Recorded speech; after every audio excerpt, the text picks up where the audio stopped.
Get inside, now! Dorothy Calloway screamed into the wind. She was 69 years old, blonde hair whipping across her face, standing in her own driveway, and running straight toward 100 Hell's Angels while an EF4 tornado bore down on them all. Nobody runs toward Hell's Angels. Nobody.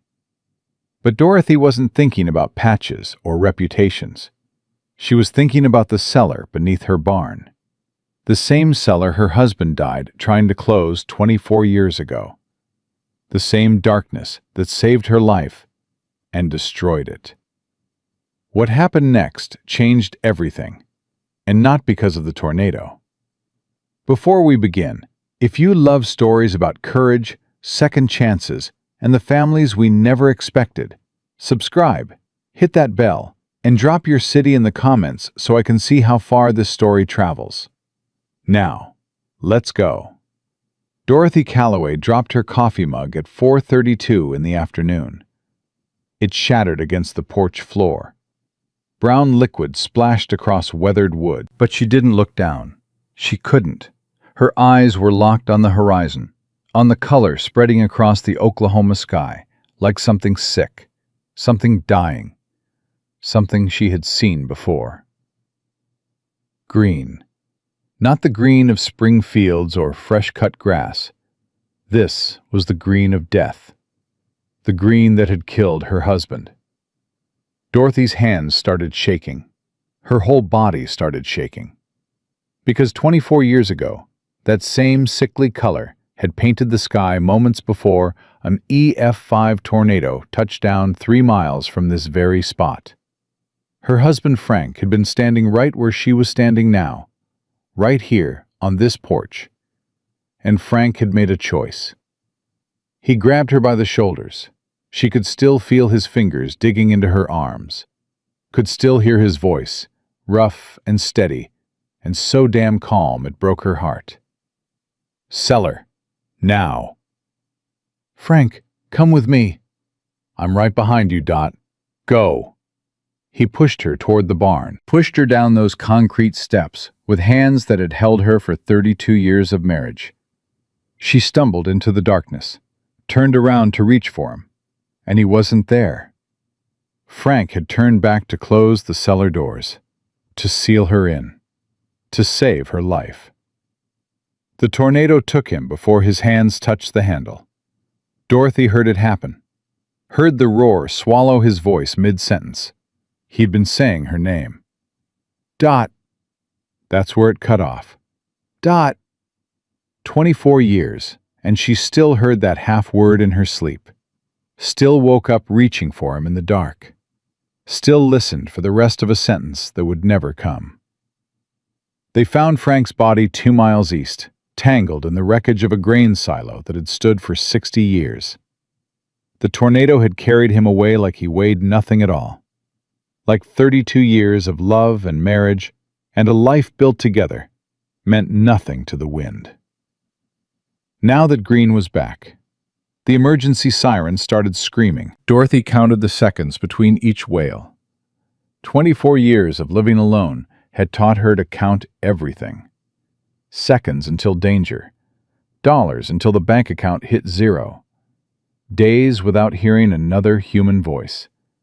She'd gotten good at counting. She'd gotten good at surviving. She just wasn't sure she was good at living anymore. Her phone buzzed. She didn't need to look. EF4, Logan County. Seek shelter immediately. Dorothy was 69 years old. She weighed 118 pounds. She'd spent 35 years as an emergency room nurse at Logan County General before the medical bills ate everything.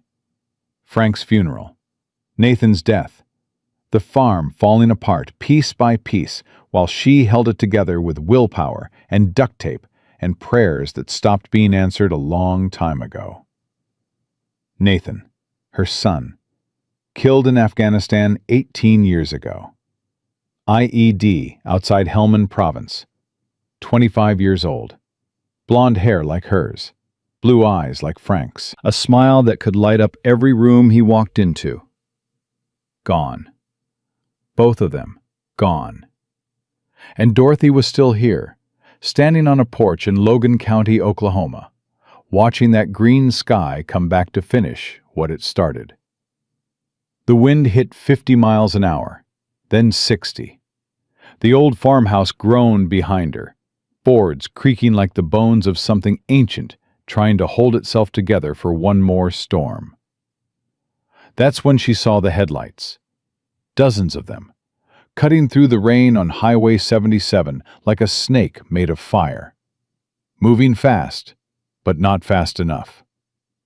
The wind was shoving them sideways, threatening to dump them into ditches filled with rising water. Motorcycles. Dorothy squinted through the rain. Even at this distance, even through the chaos of what was coming, she could see them struggling. One bike wobbled hard, nearly going down before the rider corrected.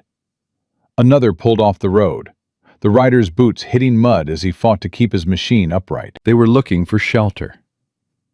There was no shelter out here. Just Dorothy's farm and 68 acres of nothing. The nearest town was 14 miles east. The tornado was coming from the west. These riders had maybe 3 minutes before that monster reached Highway 77. 3 minutes to find cover or die. The first bike slid into her driveway. The rider was huge. Black leather jacket dark with rain, face hidden behind a soaked bandana. He killed the engine and looked around, searching for something, anything, that might save his life. More bikes followed. 10, 20, 40, 60.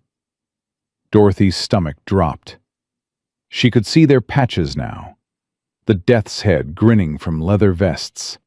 The letters stitched in crimson and white that made police officers reach for their weapons, and ordinary citizens cross to the other side of the street. Hell's Angels. Her throat tightened. Every instinct screamed at her. Run! Lock the door! Hide in the cellar! Wait for the storm to pass, and pray these men move on. 80 bikes. 90. 100. Then a bike went down. The rider hit the asphalt hard, his machine sliding out from under him in a shower of sparks and rain. 2 men jumped off their bikes and ran to him, grabbing his arms, hauling him up. But something was wrong. His right leg was bent at an angle that made Dorothy's nurse brain fire like an alarm. Compound fracture. Tibia. Bone pushing against skin. She'd seen that injury 1,000 times in the ER, knew exactly what it meant. Knew that without treatment, shock would set in within minutes. Knew that in the rain and mud, infection was already a certainty. Behind them, the funnel dropped from the clouds. Dorothy had survived 3 tornadoes in 69 years on this Oklahoma farm. But this one was different. This one was a monster. A churning black column connecting sky to earth, like something biblical, something ancient. Something that had been waiting 24 years to come back and finish the job. 2 miles out, maybe less. 3 minutes had become 2, and Dorothy Calloway made a choice. She was off the porch before she knew she was moving. Her boots hit mud. Rain slashed at her face like tiny knives. The wind tried to push her back, tried to keep her safe on that porch, where she belonged. But Dorothy Calloway had stopped being safe 24 years ago, when she listened to that tornado swallow her husband's voice.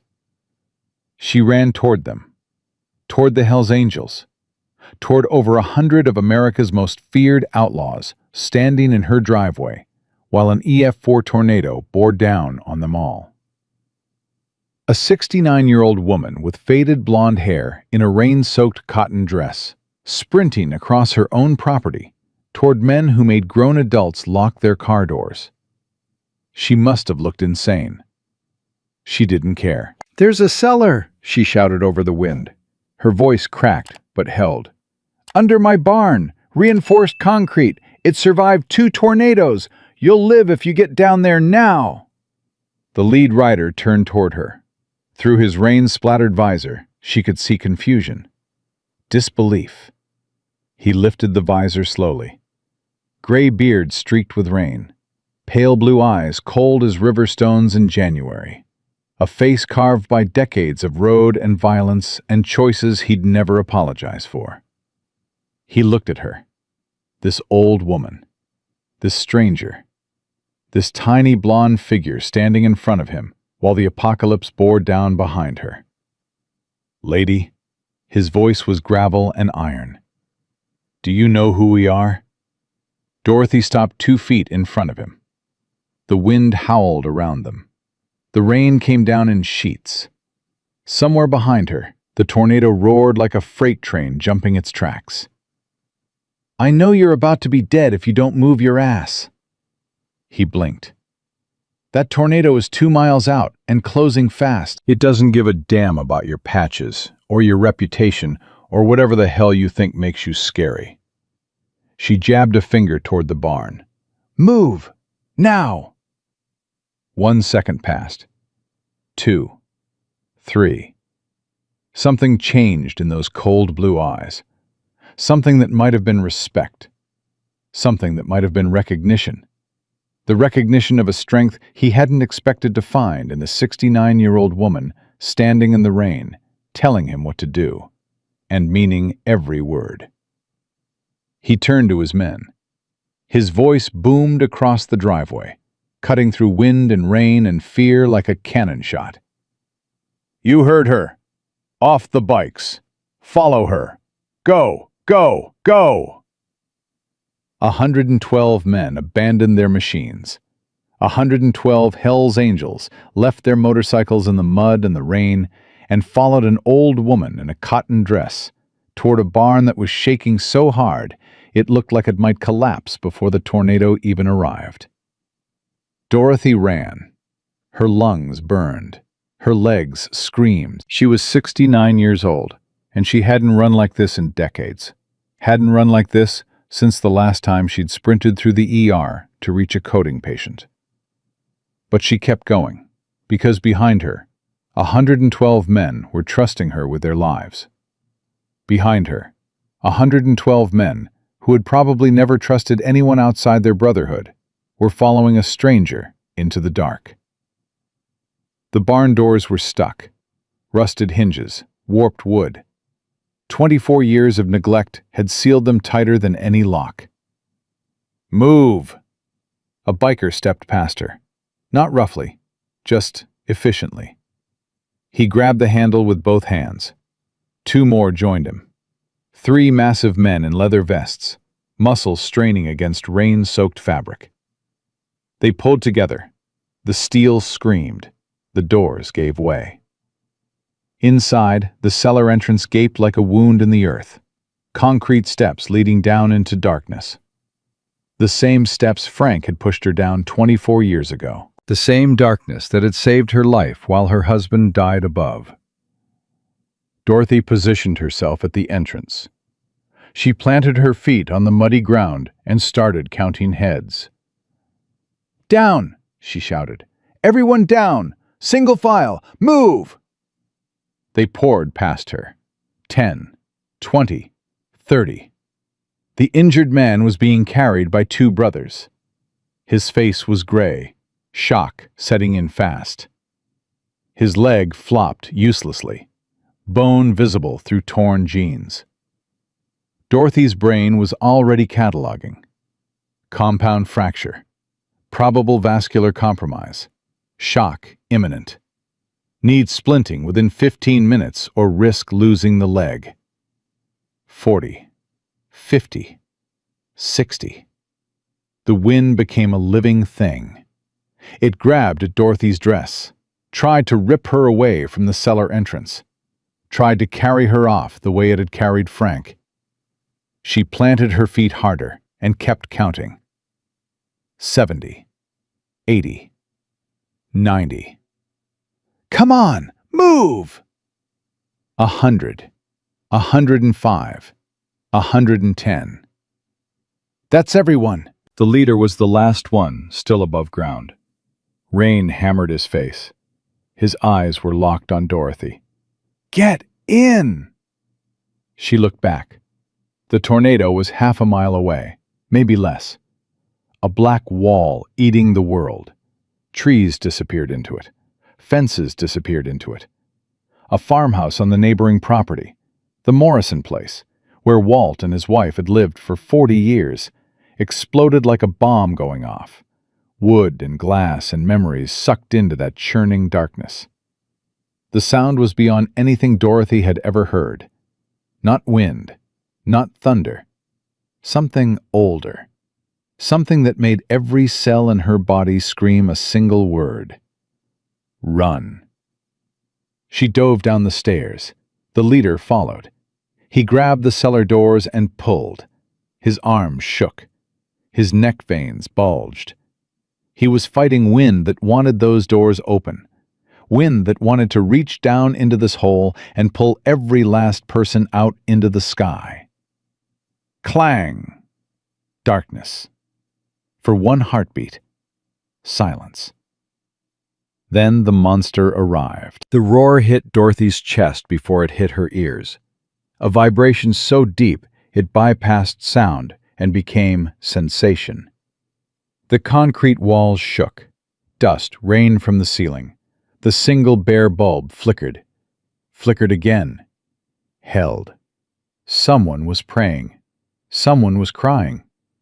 A big man in the corner had his hands over his ears, rocking back and forth like a child trapped in a nightmare he couldn't wake from. Dorothy clicked on her flashlight. 112 faces emerged from the shadows. Tattooed, bearded, hard. Faces that had stared down police officers and rival gangs and men who wanted them dead. Faces that showed no fear in bar fights and high-speed chases and midnight standoffs. But their eyes were the eyes of men who knew they might die tonight. "Everyone, listen!" Dorothy's voice cut through the chaos. Through the roaring wind, the creaking concrete, the prayers, the sobs. Every head turned. This cellar survived 2 tornadoes, 1989 and 2001. Both were stronger than this one. These walls are 18 inches of reinforced concrete. The doors are steel-plated. She paused. Let the words sink in. "We are going to be fine." A young biker near the back laughed nervously. He couldn't have been more than 21. Blonde hair, blue eyes, terror written across his face like a headline. "How do you know it's weaker?" "Because I'm still alive to tell you about them.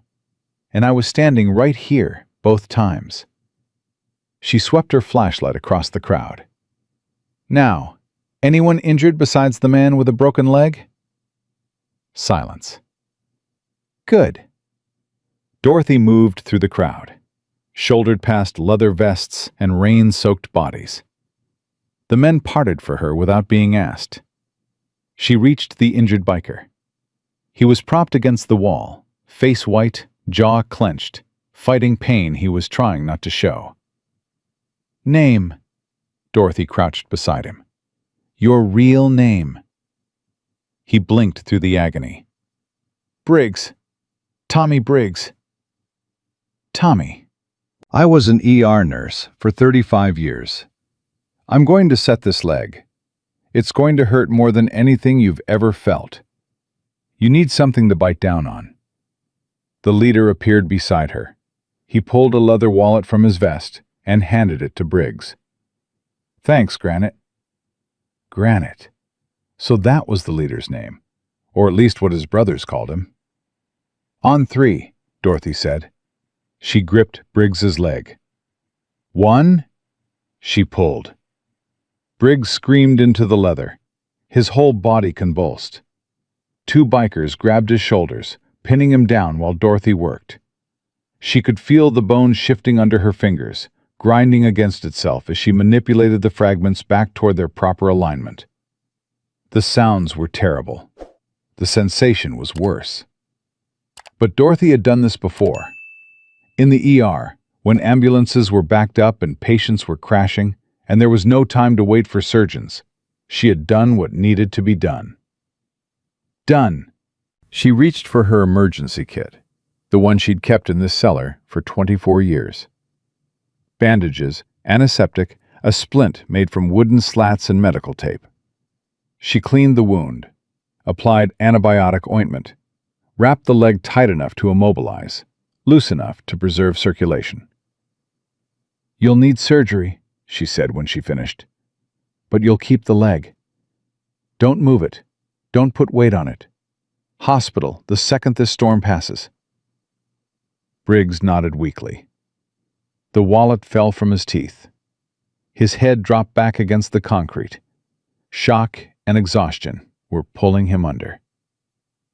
"Someone watch him," Dorothy ordered. "If he stops responding, you yell for me." She stood and moved toward the young biker hyperventilating in the corner. Up close, he looked even younger, 21 at most. His chest was heaving, his hands were shaking so badly they looked blurred. "Name," she said softly.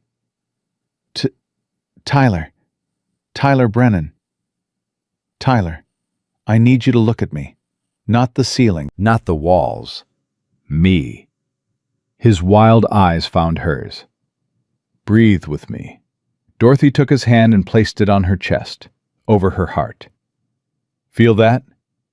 Feel how slow and steady that is? Match it. In through your nose, out through your mouth." "I can't," his voice cracked. "I can't breathe. We're going to die. We're all going to die down here." "No, we're not." Dorothy squeezed his hand. "We're going to sit here, together, you and me, and we're going to breathe. And when that tornado passes, we're going to walk up those stairs and see the sun. Do you believe me?" Tyler shook his head. "That's okay. You don't have to believe me. You just have to breathe. Can you do that? Just breathe with me?" Slowly, agonizingly slowly, Tyler's breathing began to even out. His grip on Dorothy's hand tightened, then relaxed. The raw terror in his eyes faded to something more manageable. Still afraid, but no longer drowning. "Thank you," he whispered. "That's what we do," Dorothy said. She patted his shoulder and stood up. "We take care of each other." She moved through the cellar. Blankets for the ones shaking, water for the ones who needed it, calm words for the ones falling apart. 112 men, and not one of them questioned her. Not one challenged her.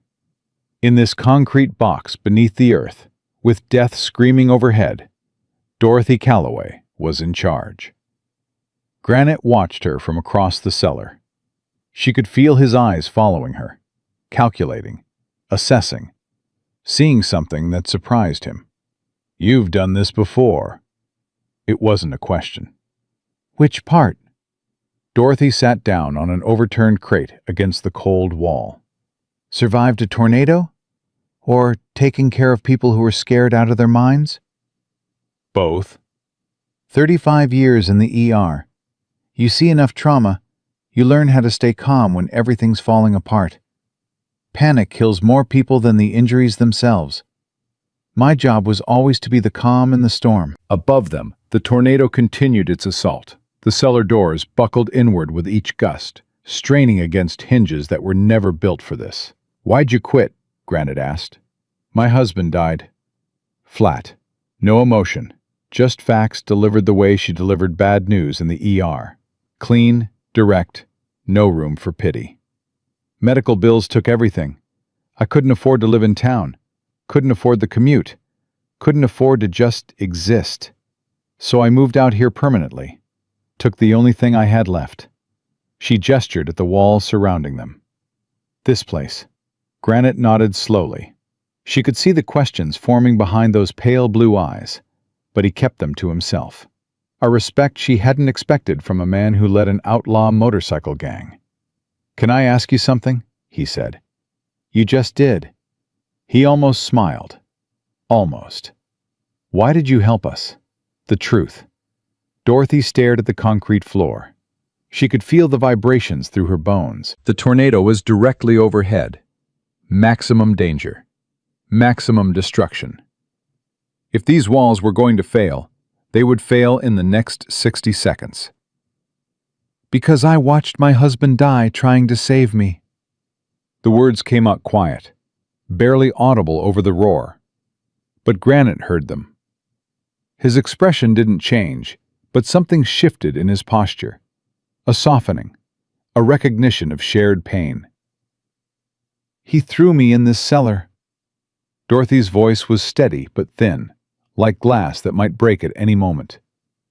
Pushed me down those stairs. Turned back to close the doors. The tornado took him before he could get down the steps. I spent 24 years asking myself what I could have done differently. 24 years of that question eating me alive. She looked at Granite. Those cold blue eyes didn't seem so cold anymore.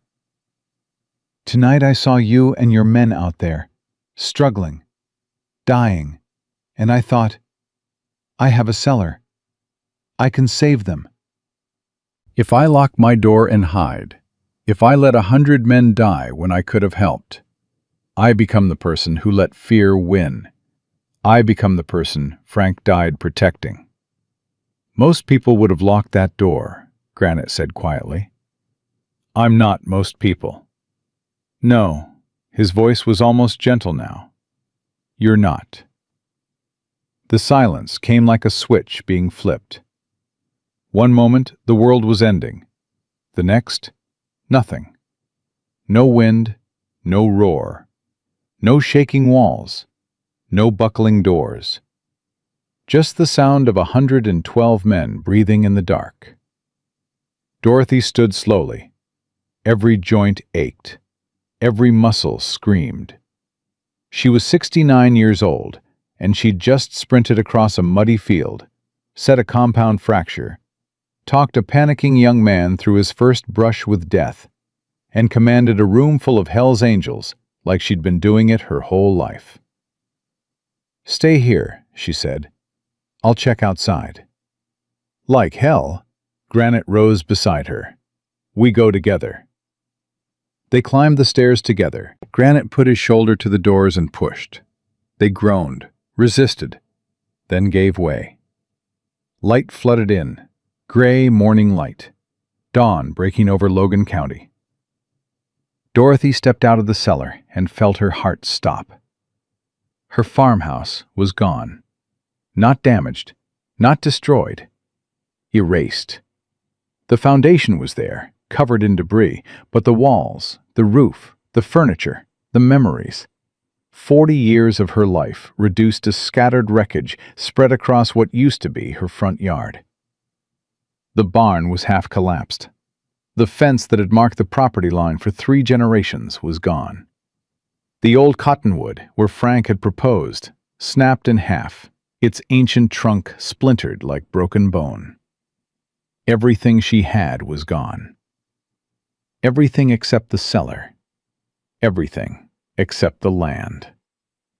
Her legs gave out. Granite caught her before she hit the ground.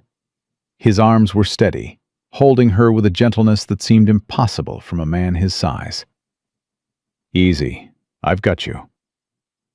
My house. Her voice cracked, broke, shattered like the windows that no longer existed. Everything I own. Everything I have. Gone. She pulled away from him, stumbled toward the wreckage. Her boots crunched on broken glass, splintered wood, shattered pieces of a life. There, a photograph, water-damaged but visible, bent but not destroyed. Dorothy fell to her knees, picked it up with trembling hands. Frank and Nathan, 30 years ago. Her husband with his arm around their son, both of them blonde, both of them smiling, both of them looking at her with love, both of them dead. My son. She clutched the photograph to her chest. This is all I have left of my son. Granite approached slowly. She felt him behind her, a presence, a witness. What happened to him? Afghanistan, 18 years ago. IED.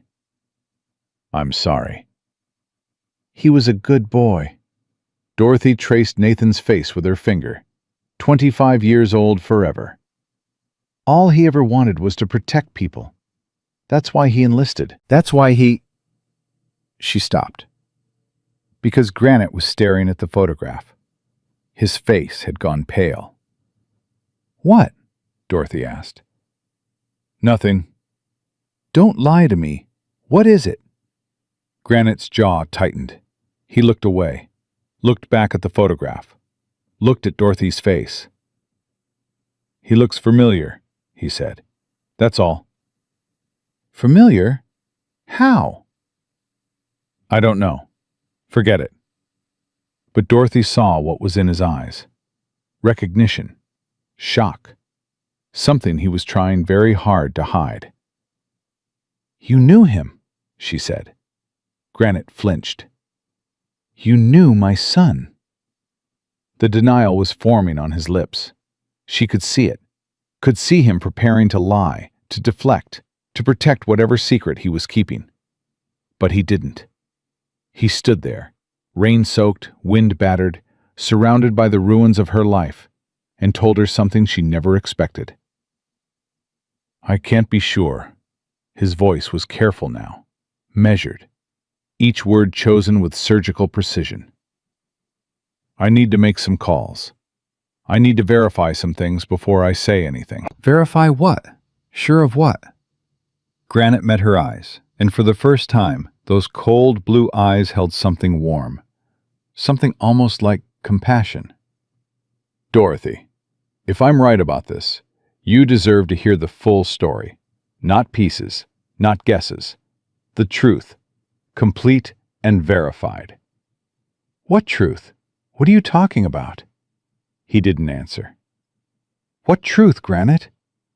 Give me 5 days. His voice was firm, not unkind, but immovable. I need to make calls, talk to people, find out if what I think happened is actually what happened. What do you think happened? 5 days, Dorothy. That's all I'm asking. 5 days and I'll come back. I'll tell you everything. Why can't you tell me now? Because if I'm right, it changes everything. Granite's voice dropped low. And you've already lost enough today. You deserve to hear this properly. Dorothy wanted to grab this man by his leather vest and shake the truth out of him. But she was tired. So tired. Her house was gone. Her possessions were scattered across 68 acres of Oklahoma farmland. Her body ached. Her heart ached.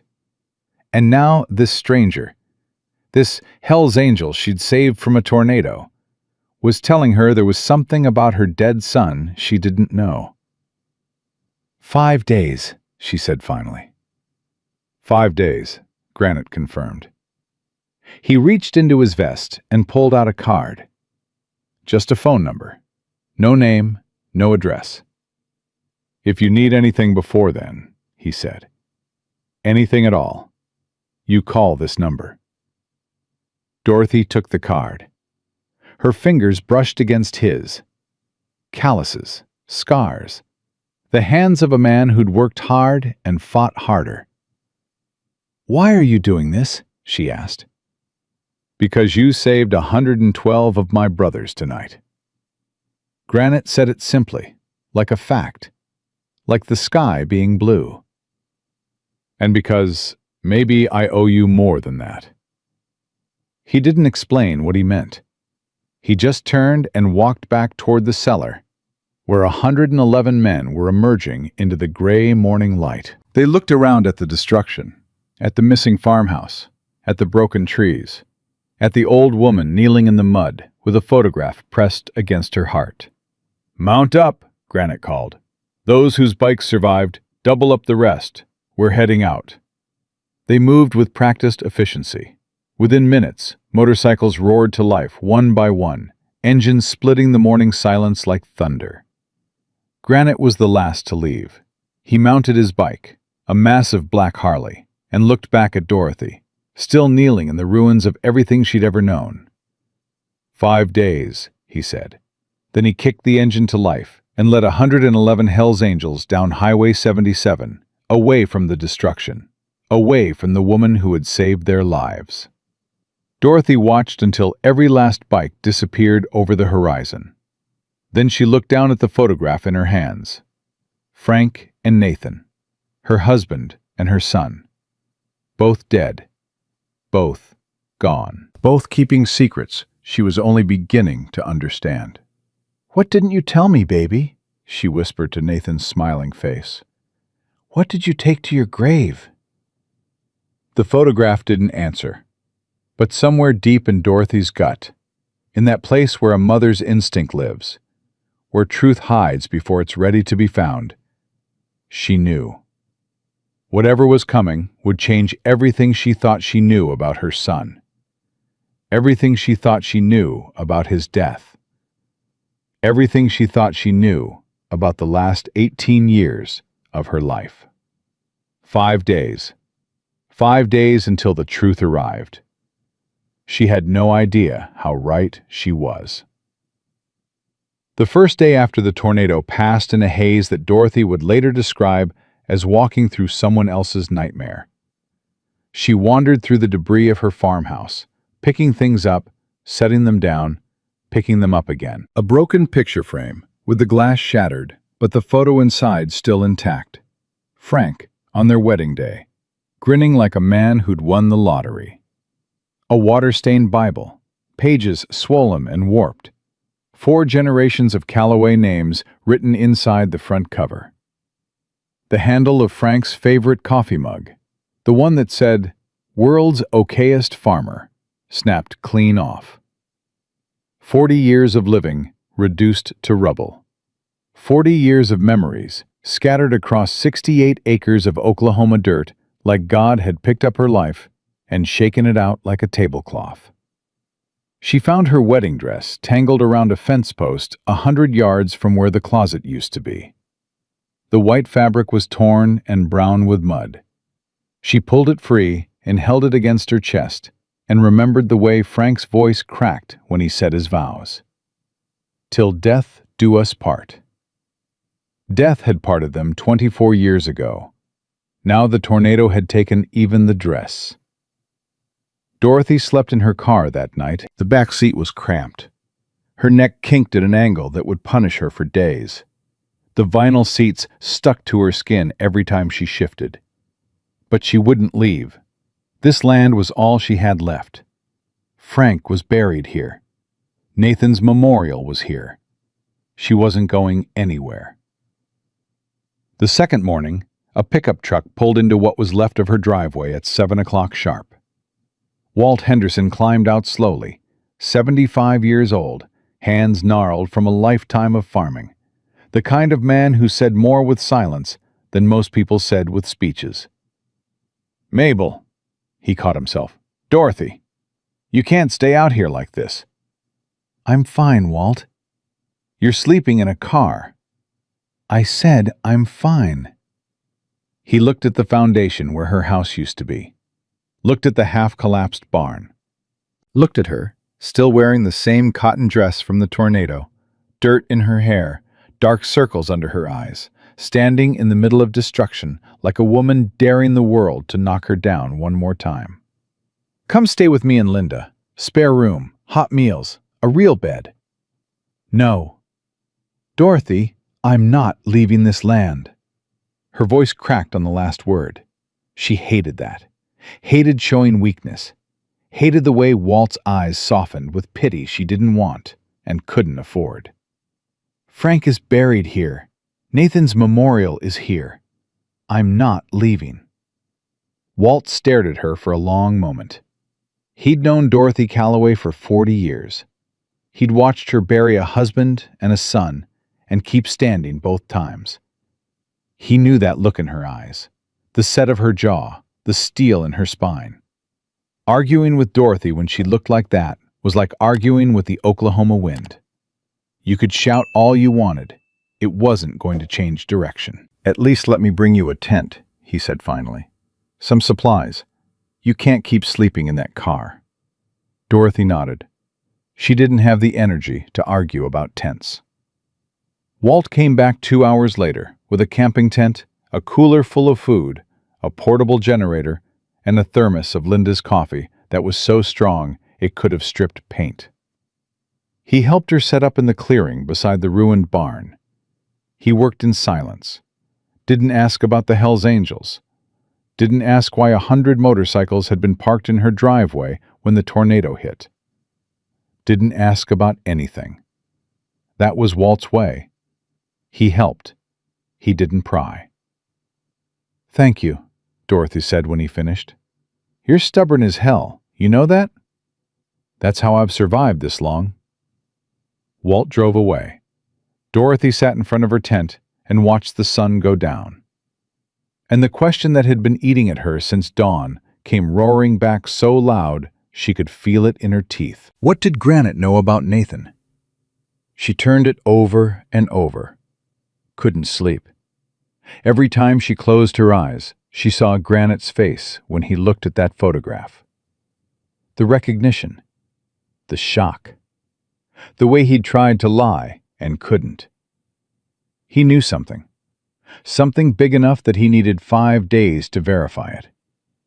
Something that had turned a man with eyes like frozen steel into someone who almost looked afraid.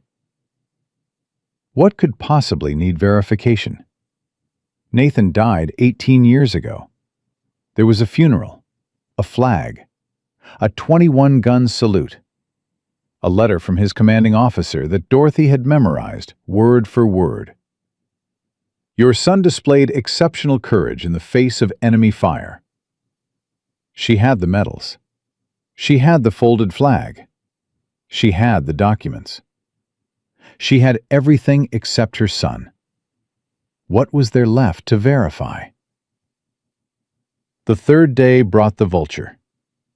A sleek black car pulled up to the edge of her property at 10 in the morning. A man stepped out. Expensive suit, soft hands, shoes that had never touched dirt on purpose. He walked toward Dorothy like he already owned the place. "Mrs. Calloway?" Dorothy set down the piece of broken china she'd been examining. Part of her grandmother's tea set.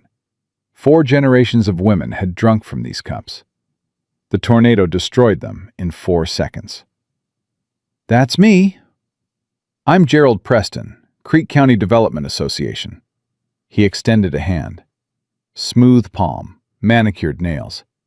The hand of a man who'd never worked a real day in his life. Dorothy didn't take it. "I wanted to speak with you about your property." Preston smiled. It didn't reach his eyes, not even close. "As you may know, there's been significant interest in developing this area. The tornado damage has actually accelerated those plans." "Developing how?" "Residential communities, shopping centers, the usual growth patterns for an area like this. Your 68 acres are in a prime location, Mrs. Calloway. I'd like to make you an offer. I'm not selling. You haven't heard the offer. I don't need to hear it." Preston's smile flickered. Just a crack, but Dorothy saw it. "Mrs. Calloway, I understand the sentimental attachment, but surely you can see that rebuilding here is impractical. You're 69 years old. You have no income, no insurance that covers this level of damage, no family to help you." The word hit her like a fist. No family. This man, in his expensive suit, standing in the ruins of her life, telling her she had no family. As if she needed reminding.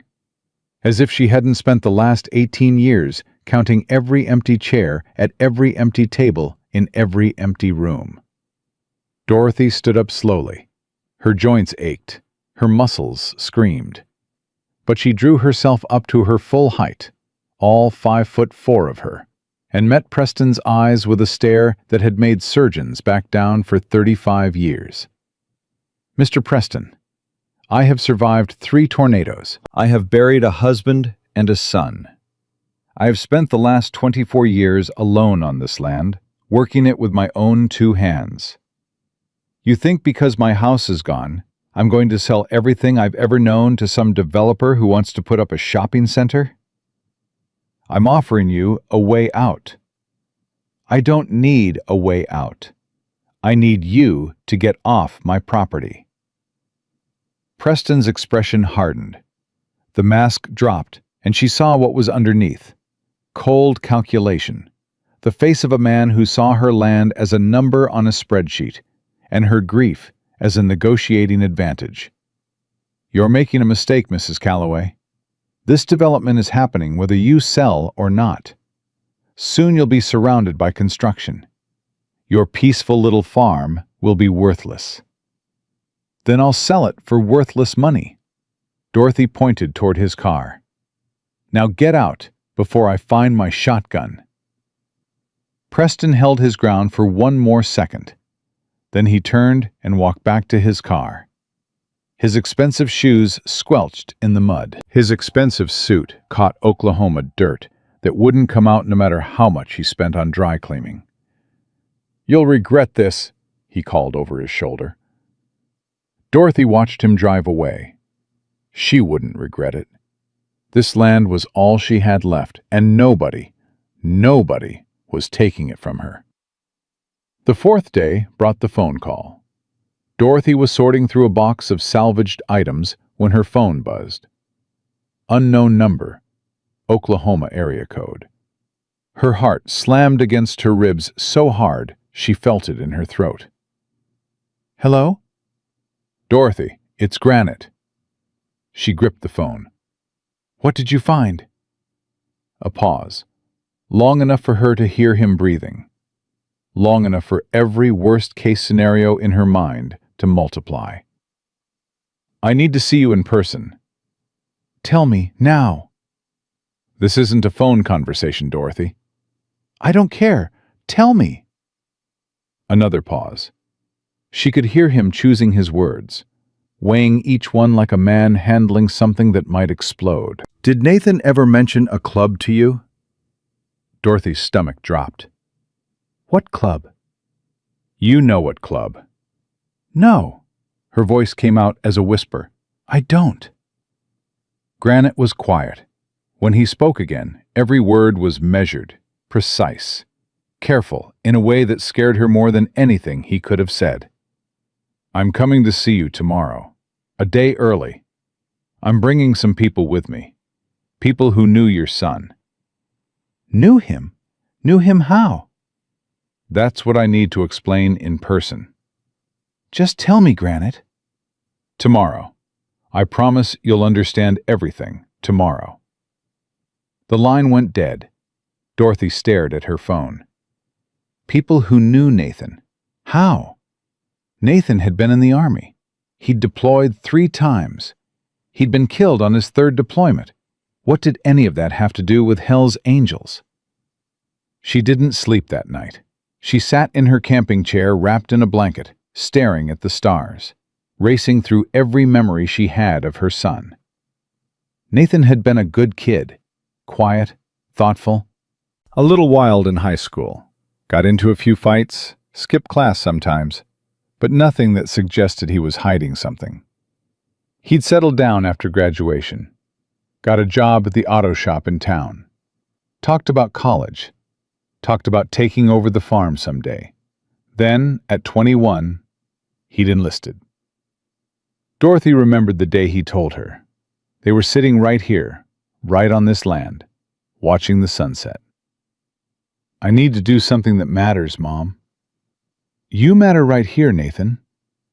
"I know, but there's a whole world out there, people who need help. I can't just sit here and pretend that's not true." 3 months later, he shipped out.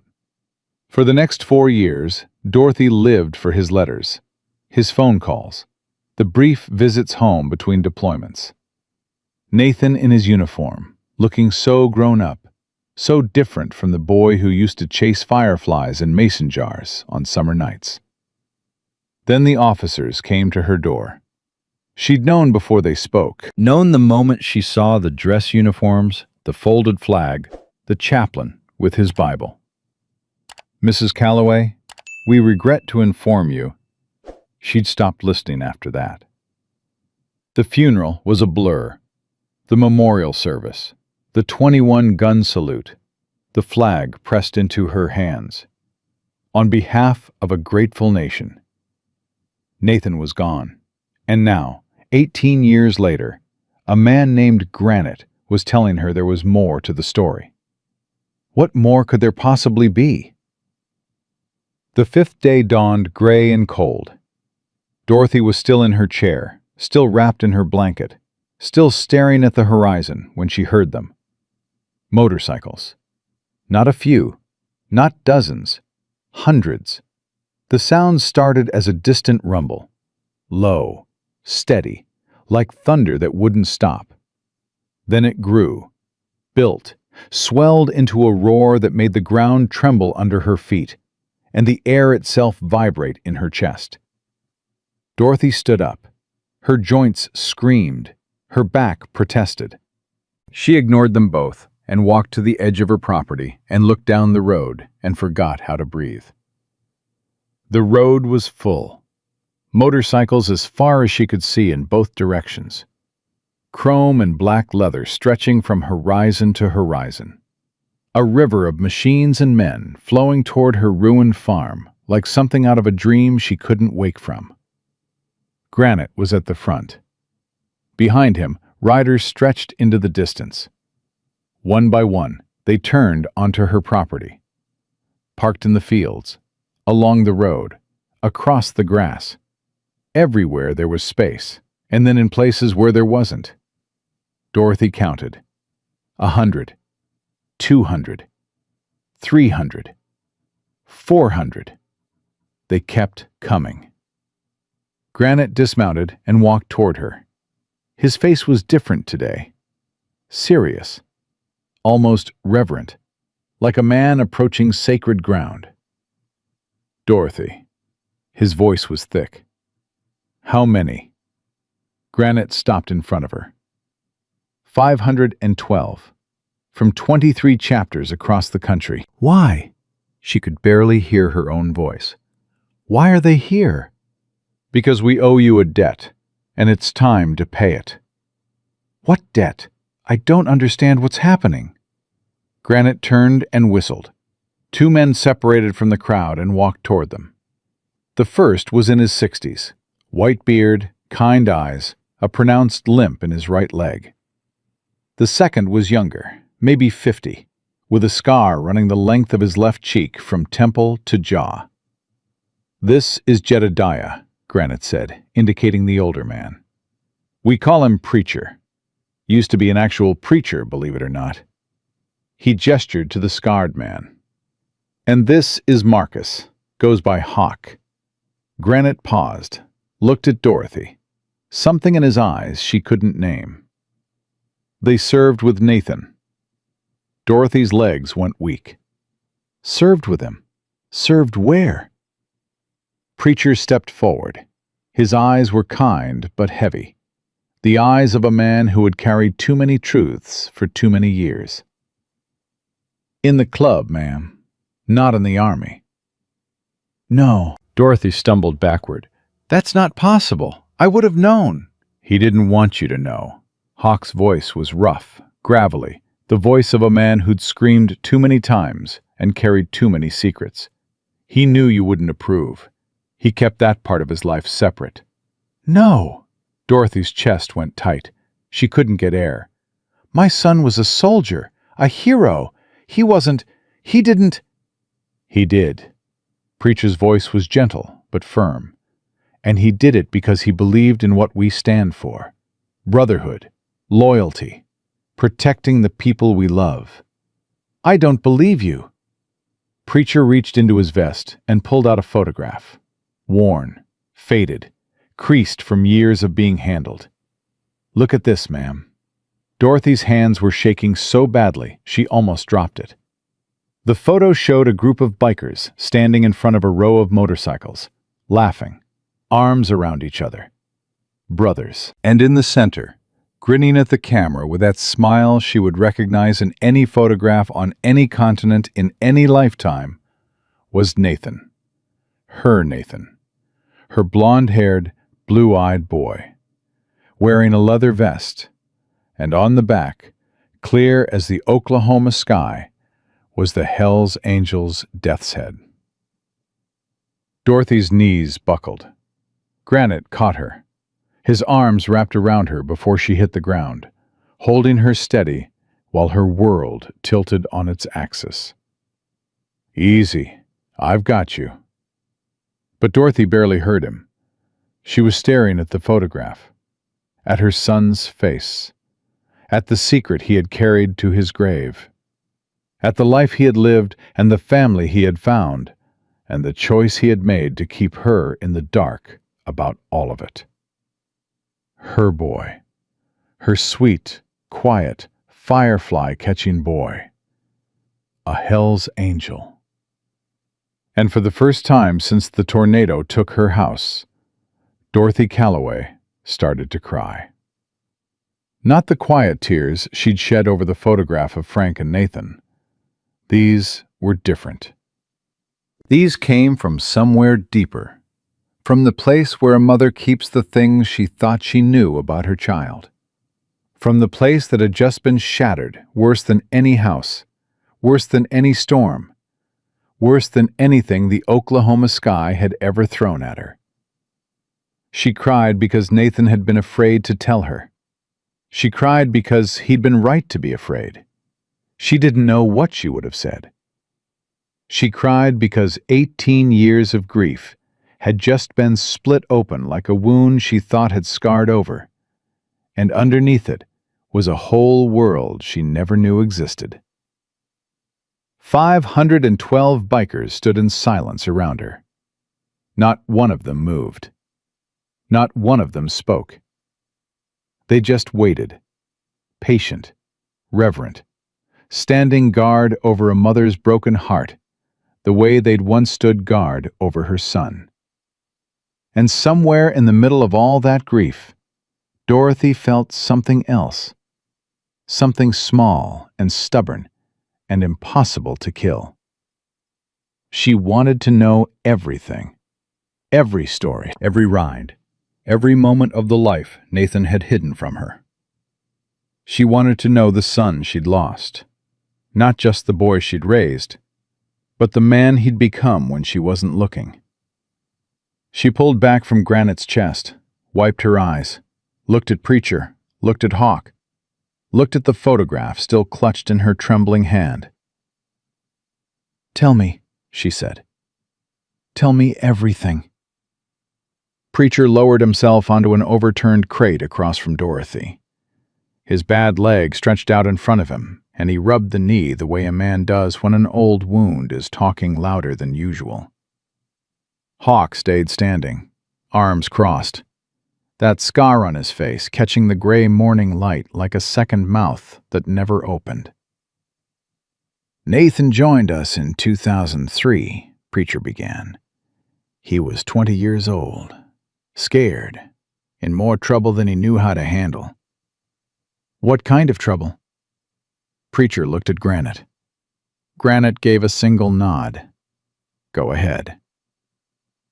"Gambling." Preacher's voice was steady but careful. He'd fallen in with a group his second year of college. Started playing poker. Thought he was good at it. He wasn't. Lost big a few times, then made the mistake every young gambler makes. Tried to win it back. Lost bigger. Then he borrowed from people you don't borrow from. Dorothy's chest tightened. "How much?" $40,000. The number hit her like a truck. $40,000. Nathan had been drowning in $40,000 of debt, and she'd had no idea. She'd visited him that Christmas. He'd seemed nervous, jumpy. He'd flinched when there was a knock at the door. She'd asked if everything was okay. He'd smiled that smile, that beautiful, lying smile, and told her everything was fine. "Who did he owe?" Dorothy asked. Loan sharks? Hawk spoke for the first time since the story began. His voice was flat, no emotion, just facts delivered like bullets. Connected to organized crime out of Tulsa. The kind of men who break legs when you can't pay. The kind who don't stop at legs. They were going to kill him, Granite said. We got word from some brothers in the area. A kid at the university was about to disappear. We looked into it, found out his name was Nathan Calloway. Granite paused. Something shifted in his face. Found out he was Frank Calloway's son. Dorothy stopped breathing. You knew Frank? Knew of him. Your husband had a reputation in certain circles. Helped some of our brothers back in the 80s. Never joined the club, but he rode with us when it mattered. Fixed bikes. Gave guys a place to crash when they needed it. Frank was solid. Dorothy's mind reeled. Frank. Her Frank. The man who grew tomatoes and read westerns on the porch and fell asleep in his recliner every Sunday watching football. That Frank had been connected to Hell's Angels? He never told me, she whispered. He wouldn't have. Granite's voice was quiet. Frank wasn't a member. He was a friend. There's a difference. But it was enough. When we found out his kid was in trouble, we stepped in. We gave Nathan a choice, Preacher continued. Pay off the debt by working for the people who wanted to hurt him. Become their property, their errand boy, their punching bag. Or join us. Let us handle the debt. Let us protect him. You paid $40,000 for a stranger? He wasn't a stranger. Granite's voice was firm. He was Frank Calloway's son. And besides, we didn't exactly pay the debt. Dorothy looked at him sharply. What does that mean? It means those loan sharks suddenly decided Oklahoma wasn't a healthy place to do business. Hawk almost smiled. Almost. It means they forgave all outstanding debts and relocated to a different state. Permanently. Dorothy didn't ask for details. She didn't want to know.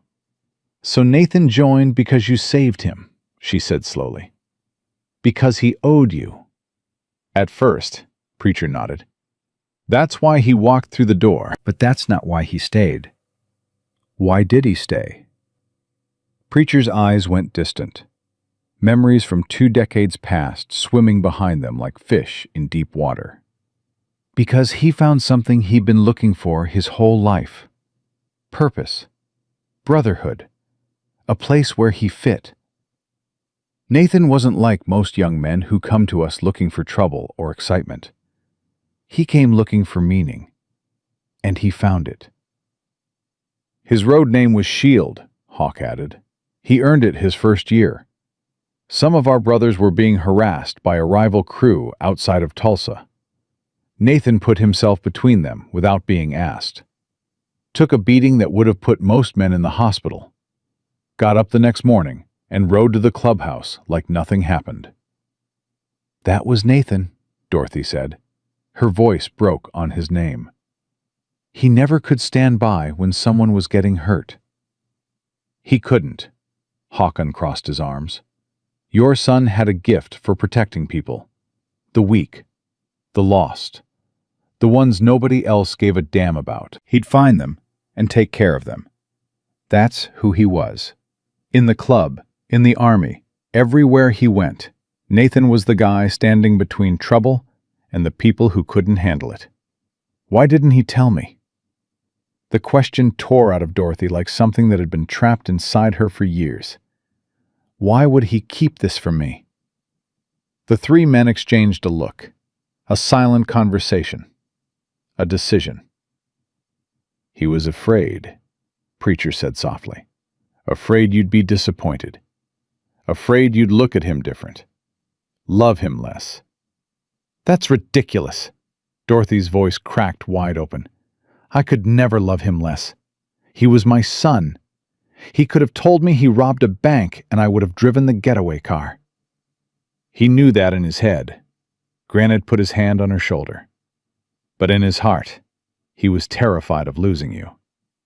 So he kept the 2 lives separate, his family and his brotherhood. He shouldn't have had to choose. No, He shouldn't have. But he did, and we respected it. Dorothy wiped her eyes with the back of her hand, hard, angry at the tears that wouldn't stop. 20 years! I thought I knew my son. 20 years I grieved for the boy I raised. And this whole time, there was this whole other person I never met. You did meet him. Preacher leaned forward. The Nathan you knew was real. The kindness, the courage, the way he always put himself between danger and the people he loved. That was him. All of it. The club didn't change who Nathan was. It just gave him a place to be who he was. A commotion near the road interrupted them. More trucks were arriving. Flatbeds loaded with lumber, tools, bags of concrete, rolls of insulation. Men in leather vests were unloading materials, shouting directions, organizing themselves with a speed and precision that looked almost military. "What's happening?" Dorothy asked. Granite stood and offered her his hand. "Come see." He led her through the crowd toward her foundation. The debris had been cleared. Men were measuring, marking, laying out materials with practiced efficiency. "What is this?" "This is us keeping a promise." Dorothy stared at him. "What promise?" Granite's jaw tightened. She saw his throat work, the swallow of a man forcing himself to hold steady through something that cut deep. "Nathan made us swear something before he deployed that last time. Made our chapter president, a man we called Ace, promise on his life that if anything happened to Nathan, the club would take care of you, protect you, make sure you never struggled alone." Dorothy's heart stopped. Actually stopped. She felt it stall in her chest like an engine cutting out. "What?" Preacher appeared beside them. In his hand was an envelope. Old, yellowed, fragile. "Nathan knew he might not come home from that deployment," Preacher said. "So he came to Ace and made him swear. Then he wrote this." He pressed the envelope into Dorothy's hands. "This belongs to you." Dorothy's fingers trembled so badly she almost tore the paper opening it. Inside was a single sheet. And the handwriting. God, the handwriting. She'd have known it blind. Nathan's messy scrawl. The letters leaning too far right. The way he pressed too hard with his pen, leaving grooves in the paper like he was trying to carve the words into existence. "Mom," she read, "if you're reading this, I didn't make it home." Her vision blurred. She blinked the tears away and kept going. "I need you to know something. Something I should have told you a long time ago. I'm a Hell's Angel." Dorothy pressed her hand over her mouth. "I know that probably shocks you. I know you've heard things about the club. Bad things. Some of them are true, but not all of them. And the brothers I ride with are the best men I've ever known. They saved my life, Mom. When I was 20 and stupid and about to get myself killed, they stepped in. They gave me a family, a purpose, a reason to keep going." She had to stop, had to breathe, had to remember how to make her lungs work. "I joined the army because I wanted to protect people, because I wanted to serve something bigger than myself. But I learned how to do that from my brothers first. They taught me what it means to have someone's back, what it means to put your life on the line for the people you love." Dorothy's hands were shaking so hard, the paper rattled. "Here's the important part, Mom. I made them promise. If anything happens to me, they'll take care of you. I don't care if it's next year or 20 years from now.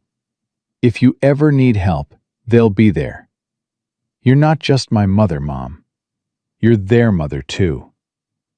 A sob tore out of her chest, raw, broken. The sound of a woman whose son was speaking to her from the grave. "I love you. I've always loved you. I'm sorry I kept this secret. I was afraid you'd be disappointed in me.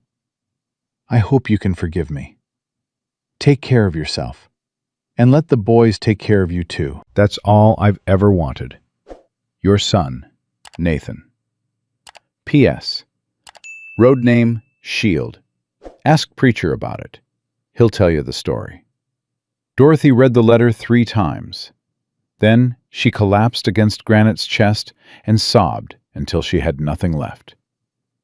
18 years. 18 years of struggling alone.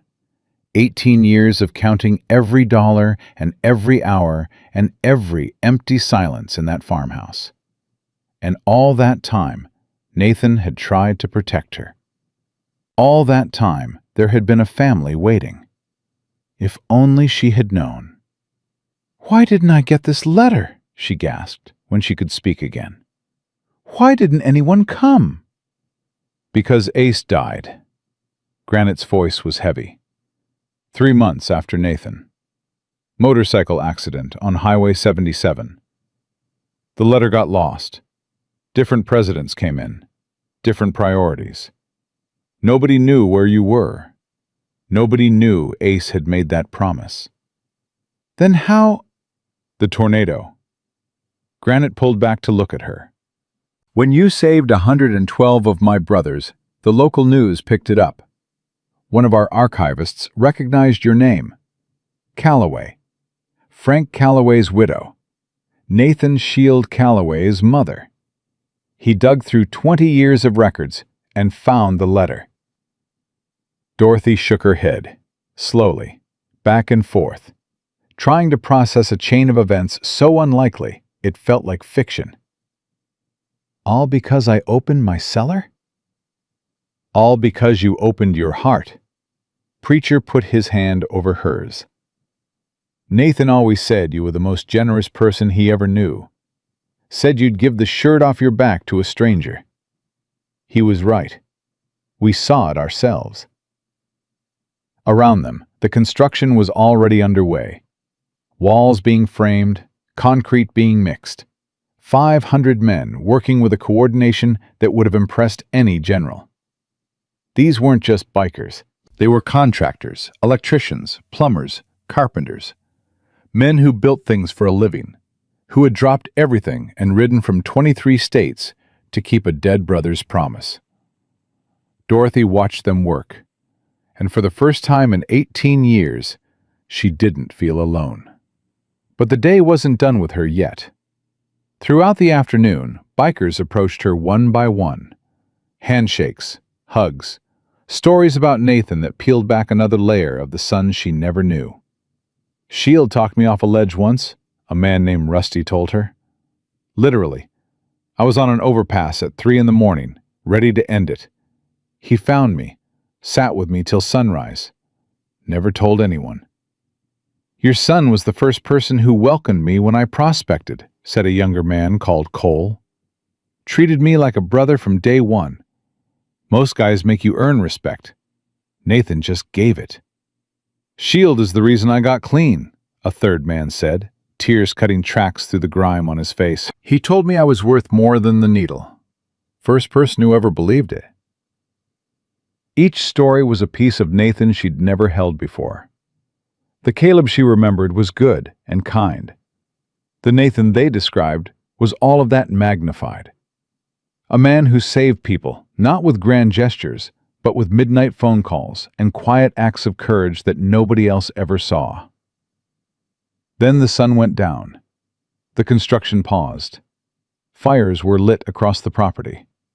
The smell of grilling meat drifted through the darkness. Laughter echoed off the Oklahoma night. And Hawk sat down beside Dorothy. He didn't ask permission, just dropped into the camp chair next to hers and handed her a bottle of water, and sat there for a long moment, staring at the flames like a man deciding whether to jump. "Can I tell you something?" he asked. "You've all been telling me things all day. One more won't hurt." "This one might." Dorothy looked at him. His scarred face was half in shadow, but his eyes, those haunted, heavy eyes, were fully visible. And what she saw in them made her blood go cold. "I served with Nathan," Hawk said. "Not just in the club, in the army. Same unit. Different squads, but we deployed together. Looked out for each other over there the same way we looked out for each other here. He paused, took a long drink of water. His hands were trembling. The day he died, I was there. Dorothy's whole body went rigid. I was 2 vehicles behind him in the convoy. Routine supply run from FOB Cobra to a village 20 clicks north. We'd done it a dozen times. What happened? We hit a choke point. Narrow road, hills on both sides. Perfect ambush terrain. I remember thinking something felt wrong. I remember wanting to take the longer route. But you didn't. Orders are orders. Hawk stared into the fire. Somewhere behind them, a guitar was playing. Slow. Sad. First RPG hit Nathan's Humvee dead center. Blew the engine apart. Vehicle caught fire. He got out. He was hurt. Burns on his arms, shrapnel in his shoulder. But he got out. And instead of running to cover, instead of saving himself, he grabbed his rifle and moved toward the enemy. Why? Because they were focused on him. As long as they were shooting at Nathan, they weren't shooting at the rest of us. He drew their fire, gave us time to dismount and find cover, held them off for 5 minutes. Hawk's voice dropped to something barely audible. Saved at least 15 lives. How did he? Headshot. Hawk met her eyes. Instant. He didn't suffer. Dorothy didn't know if that made it better or worse. She stared at the fire for a long time. The guitar finished its song and started another. The night pressed in around them. There's something else, Hawk said. Tell me. The ambush was too perfect, too coordinated. They knew exactly when we'd be coming, exactly how many vehicles, exactly where to set up. Someone tipped them off. Dorothy went cold.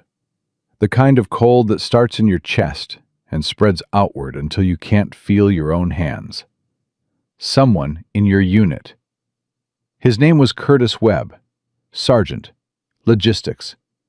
He knew every convoy schedule, every route, every weak point.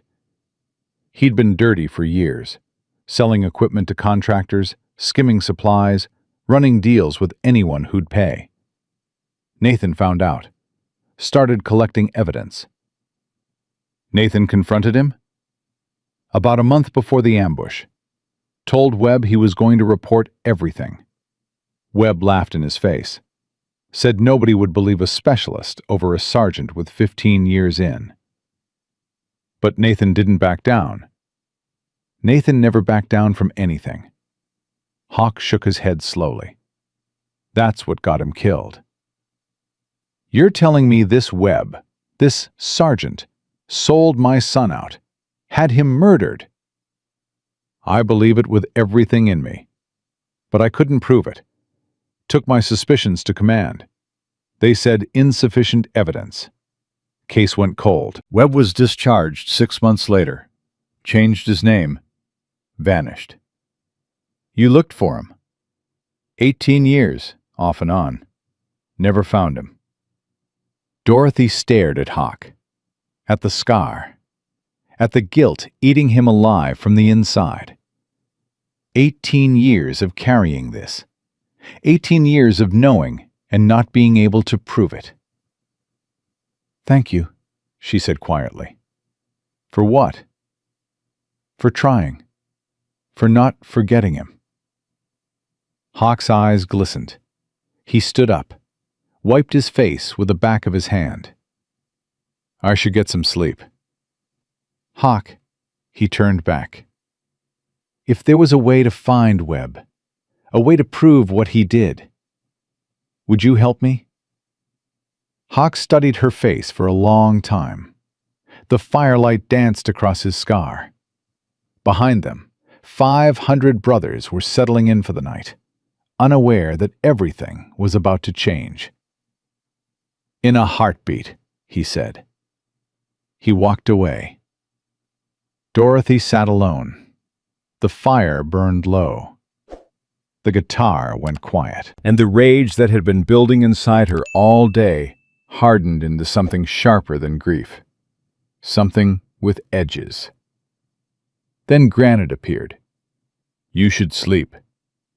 "Can't. Too much in my head." He sat beside her. "Hawk told you." "About the ambush? About Webb? All of it." "We've been looking for that bastard for 18 years. "I know." Dorothy turned to him. "But I found something today that might change everything." Granite went still. "What do you mean?" Dorothy reached into her pocket and pulled out a small object. A USB drive. Granite's eyes locked onto it. "I found this in the rubble yesterday, hidden inside Nathan's Bible, the family Bible that's been passed down 4 generations. He'd hollowed out a section inside the back cover. This was inside." When would Nathan have had access to that Bible? His last visit home, 3 weeks before deployment. He spent a lot of time in his old room. Said he was being nostalgic. "You think he hid this on purpose?" "I think my son knew he might not come home. And I think he left something behind. Something he wanted me to find." They borrowed a laptop from one of the younger bikers, plugged in the drive. For 3 terrible seconds, nothing happened. Then a folder appeared on screen. Shield Insurance. Dorothy clicked. Files filled the screen. Dozens of them. Documents, photographs, audio recordings, spreadsheets. "Oh my God," Hawk breathed. He'd appeared behind them without a sound. It was all there. Curtis Webb's entire criminal empire laid out in meticulous detail. Equipment sales, money transfers to offshore accounts, falsified inventory reports, kickbacks from suppliers, and communications. Encrypted messages between Webb and someone identified only as Contact, discussing convoy schedules, patrol routes, security weak points. "He was selling information to the enemy," Granite said. His voice was barely controlled. "For money." Dorothy scrolled. Her hands were shaking, her vision blurred, but she kept going. Dates, names, amounts.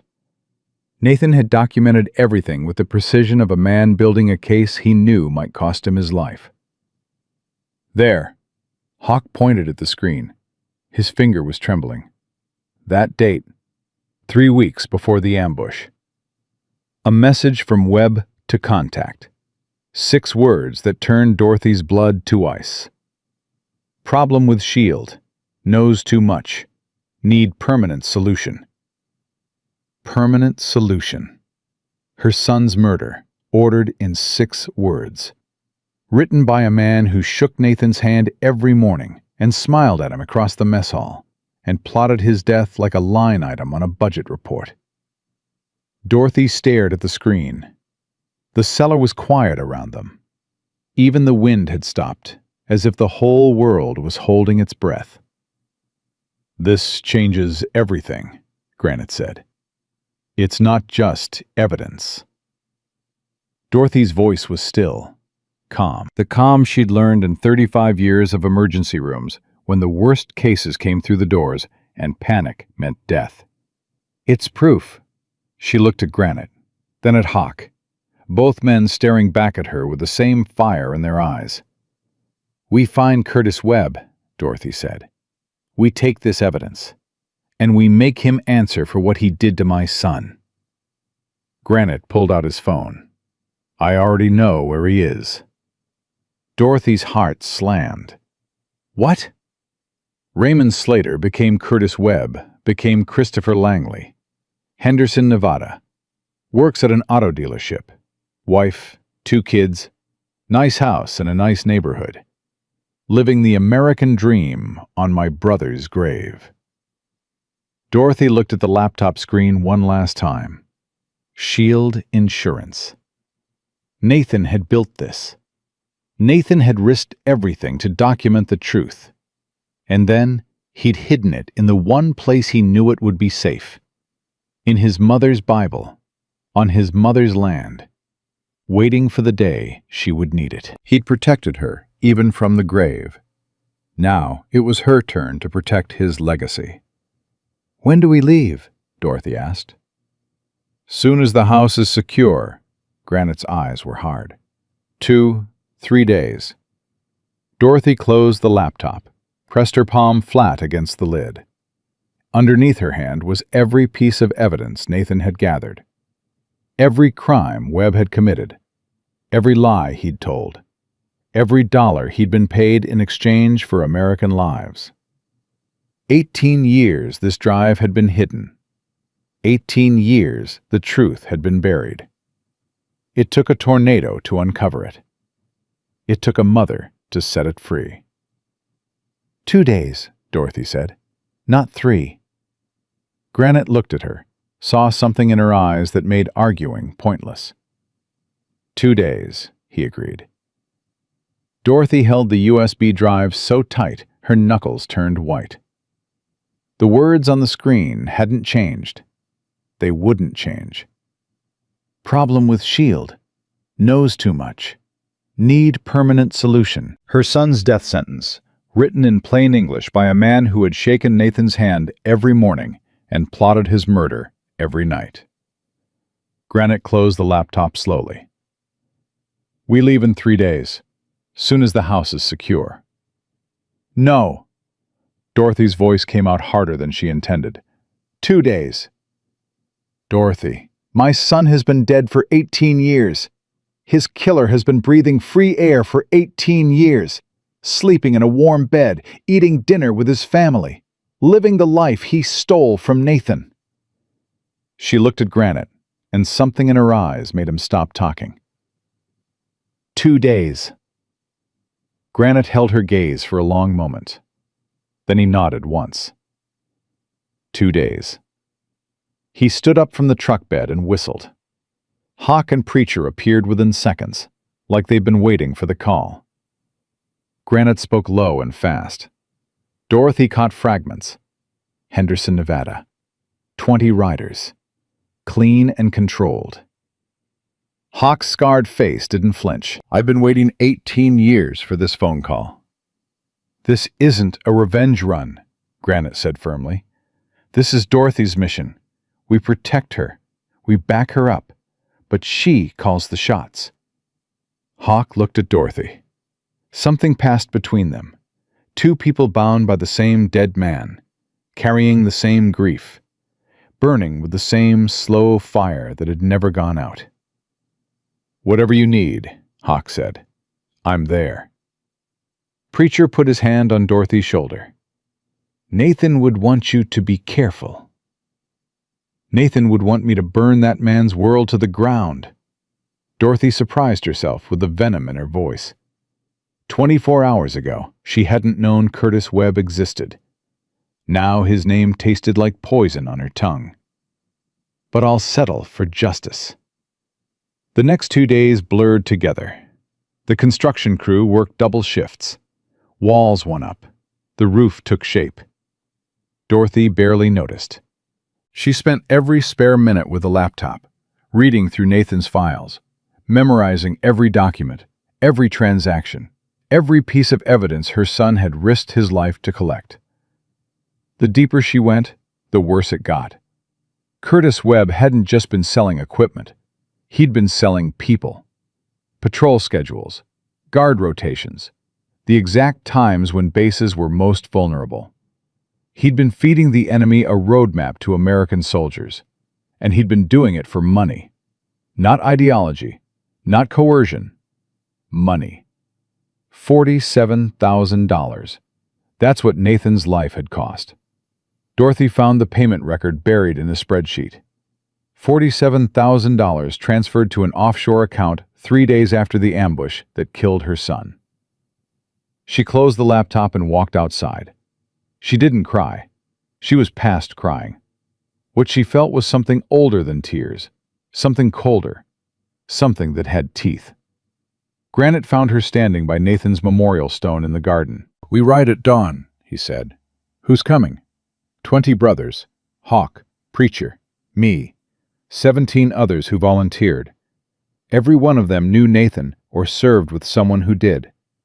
"That's enough?" "It's enough." Dorothy touched the cold stone one more time. "I'm coming for him, baby," she whispered. "Hold on just a little longer." They left before sunrise. 20 motorcycles rolling out of Dorothy's property in a tight formation, engines rumbling low in the pre-dawn darkness. Dorothy rode behind Granite. The USB drive zipped into her jacket pocket, pressed against her heart like a weapon. The first day took them across Oklahoma and into the Texas Panhandle. They stopped for gas and bad coffee at a truck stop outside Amarillo. Dorothy's back ached. Her legs were stiff. She was 69 years old, and she was riding a motorcycle across 3 states to confront a murderer. Frank would have called her crazy. Nathan would have called her brave. She called herself a mother. "You doing okay?" Granite handed her a bottle of water at the gas pump. "I'll be okay when it's done. We could fly. It'd be faster." "No." Dorothy took a long drink. "I want to feel every mile. I want to arrive tired and sore and angry. I want to remember what it cost to get there." Granite studied her face for a moment. "You remind me of someone." "Who?" "Your son." That almost broke her. Almost. She swallowed it down and climbed back on the bike. The second day took them through New Mexico. Desert stretched in every direction. Dorothy had never seen landscapes so flat, so empty, so different from Oklahoma. But she wasn't here for the scenery. She was here for Curtis Webb. At a motel outside Albuquerque, Granite knocked on her door after the others had turned in. "There's something you need to know before we get there," he said. Dorothy opened the door wider. "Tell me." "Webb, or Langley, whatever he's calling himself, he's got a wife, 2 kids, teenage daughter, 10-year-old son." Dorothy felt something twist in her chest. "So?" "So when you confront him, those kids might be there. His wife might be there. Whatever happens to Webb, those kids lose their father." "Nathan was someone's son too." "I know that. I'm not asking you to feel sorry for him. I'm asking you to be prepared. This isn't going to be clean. It's going to be messy and ugly, and it's going to hurt people who had nothing to do with what Webb did." Dorothy was quiet for a long time. She thought about Nathan at 10 years old, chasing fireflies in mason jars. She thought about some 10-year-old boy in Henderson, Nevada, who still believed his father was a good man. "I'm not going there to hurt his family," she said finally. "I'm going there to look him in the eye, to let him know I know, and to make sure he answers for what he did." "And if he denies it?" "Then I show him what's on this drive, and I watch his world come apart the way mine did 18 years ago." Granite nodded. "Get some sleep. Tomorrow's the day." Dorothy didn't sleep.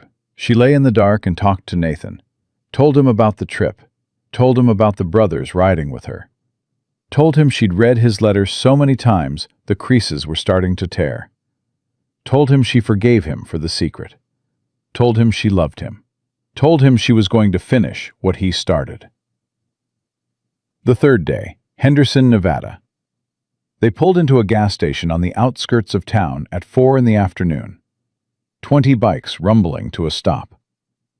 Dorothy's heart was hammering so hard she could feel it in her throat. 10 minutes from here, Granite said, checking his phone. 2847 Saguaro Ridge Drive. 10 minutes. 10 minutes until she faced the man who had destroyed everything. Granite gathered the group. 20 men in leather vests, drawing nervous looks from every customer at the pumps. "Here's how this goes," he said. "Calm, controlled. No matter what Webb says or does, we don't give him any excuse to play victim. This is Dorothy's show. We're the backup. Questions?" "What if he runs?" Hawk asked. He won't run. Men like him have too much to lose. House, family, reputation.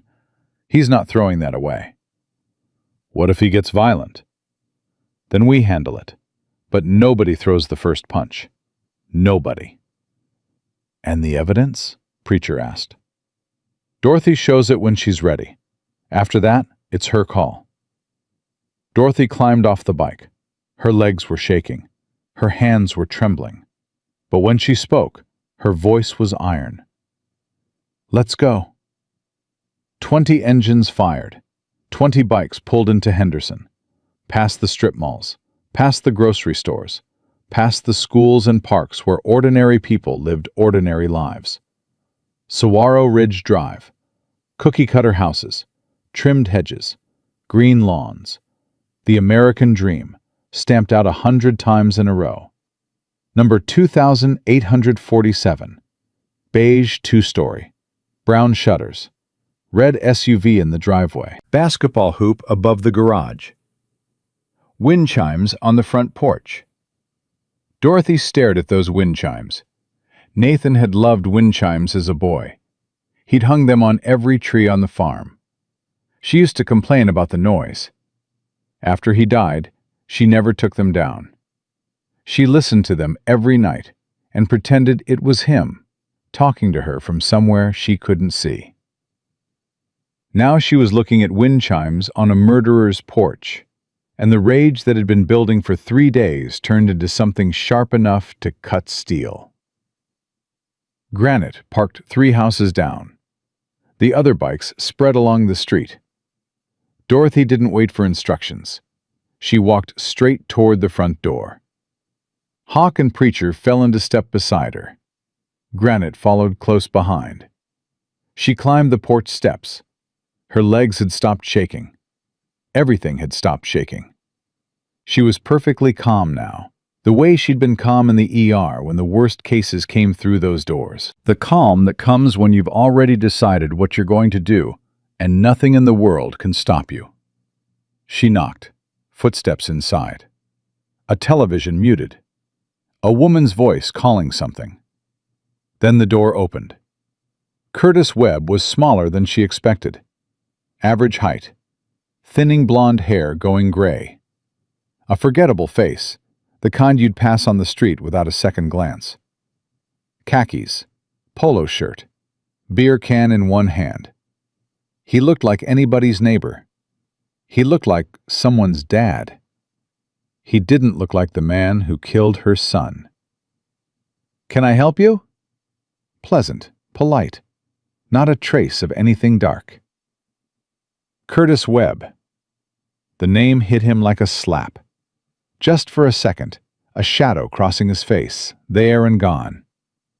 Then the mask was back. "I'm sorry, you must have the wrong house. My name is Christopher Langley." "Your name is Curtis Webb. You served in the United States Army from 1990 to 2005. You were stationed at FOB Cobra in Afghanistan. You were a logistics sergeant." His hand tightened on the beer can. His knuckles went white. "I don't know what you're talking about." "You knew my son." Dorothy took one step forward. "Nathan Calloway, Specialist Nathan Calloway. Road name Shield. You killed him." The beer can slipped from his fingers. It hit the porch with a hollow clang, foam spreading across the boards. Webb's face drained of color so fast, Dorothy thought he might faint. "I don't know anyone by that name." "Yes, you do." She pulled out Nathan's army portrait, the one from his funeral. Blonde hair, blue eyes, that smile. "This was my son. He discovered you were selling equipment, selling information, selling patrol routes to the enemy. He was going to report you. So you had him killed." "This is insane." "Sarah!" Webb's voice cracked. "Sarah, call the police!" A woman appeared behind him, blonde, mid-40s, fear all over her face. "Christopher? What's going on? Who are these people?" "It's nothing, honey. Just a misunderstanding. Go back inside." "It's not a misunderstanding." Dorothy stepped closer. close enough to see the sweat beading on Webb's forehead, close enough to smell the fear on him. You sold my son to the enemy for $47,000. You told them exactly when and where his convoy would be. You had him murdered to protect your money. That's a lie. Is it? Dorothy pulled the USB drive from her jacket. Webb's face went from gray to white. Paper white. Ghost white. The white of a man watching his coffin being built in front of him. Do you know what this is? Dorothy asked. No answer. This is everything. Every document, every transaction, every message between you and your contact. Nathan collected it all. He was building a case against you, and he hid it where nobody would ever think to look. That's not possible. Webb's voice was barely a whisper now. All his evidence was destroyed. I made sure... He stopped, caught himself. But it was too late. Dorothy heard it. Granite heard it. Hawk heard it. Every man on that street heard it. You made sure, Dorothy repeated slowly. You made sure his evidence was destroyed. You just admitted you knew about it. Webb's mouth opened, closed, opened again. Nothing came out. Nathan hid a second copy, in his family Bible. And last week, a tornado destroyed my house, and I found it in the rubble. Webb stumbled backward into his wife. She caught his arm. Richard, Christopher, whoever you are, what is she talking about? What evidence? Nothing. She's lying. Am I? Dorothy held up the USB drive. Want me to tell your wife what's on here? Want me to tell your neighbors? Doors were opening up and down the street, faces appearing. The 20 motorcycles and the confrontation on the porch had drawn every eye on the block. Keep your voice down. Webb hissed it through clenched teeth. Why? Afraid of what they'll hear? You don't understand. It wasn't supposed to happen that way. I didn't... He broke, right there on his front porch. His voice cracked wide open, and the truth spilled out like blood from a wound. I didn't mean for anyone to die. Dorothy went absolutely still. What did you say? I said I didn't mean for anyone to die. Webb was shaking, his whole body vibrating like a man standing on the edge of a cliff. I just wanted to scare him, make him back off. I told them to capture him, hold him, buy me time to cover my tracks. I was going to pay the ransom myself, get him back, make it all go away. But they didn't capture him. No. A whisper. They ambushed the convoy, killed everyone they could. Your son, he got out of the vehicle. He was hurt, burned, but he grabbed his rifle and ran toward them, drew their fire, saved 15 people before they murdered him. I'm sorry. You killed my son for money. I never meant... You sold him out to save yourself. Please, you have to understand. The only thing I understand is that my boy is dead. Dorothy's voice rose, and she let it. Let the whole neighborhood hear. 18 years I thought he died in a random attack. 18 years I grieved alone. And it was you. The whole time, it was you. Webb dropped to his knees, right there on his front porch, in front of his wife who was now sobbing in the doorway, in front of his neighbors who had their phones out, recording everything. I'm sorry. I'm so sorry. Sorry doesn't bring him back. I know. Sorry doesn't give me back 18 years. I know. Sorry means nothing from you. Webb looked up at her from his knees. Tears and snot and the complete collapse of a man who had been hiding for 18 years. What do you want from me? Dorothy stared down at him. What did she want? Answers. She had them now. Someone to blame. He was kneeling at her feet. Justice. That was coming. I want you to stand up, face your wife, face your neighbors, and tell them what you did. Please, I have children. So did I. Webb flinched like she'd hit him. His eyes closed, his body swayed. Then slowly, Painfully, he stood. He turned toward his wife. "Sarah, what did you do?" Sarah's voice was barely recognizable. "Tell me, all of it." "Before you, before the kids, I was in the army. I sold information, equipment, routes, and when someone threatened to expose me, You what?" "I had him killed." Sarah backed away from him. 1 step, 2, 3, her hand over her mouth, her eyes wide with a horror that would never fully heal. "I don't know you," she whispered. "I don't know who you are." She turned and disappeared into the house. The door slammed, and Curtis Webb stood alone on his porch, staring at a closed door, watching 18 years of lies collapse around him. Sirens, getting closer. A Henderson police cruiser turned onto Saguaro Ridge Drive. Then a second. Then a third. Officers stepped out, hands near their weapons.